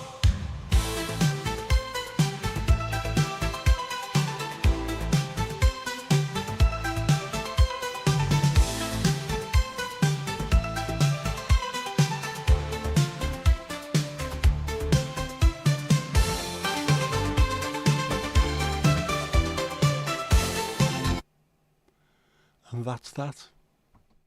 Booyah!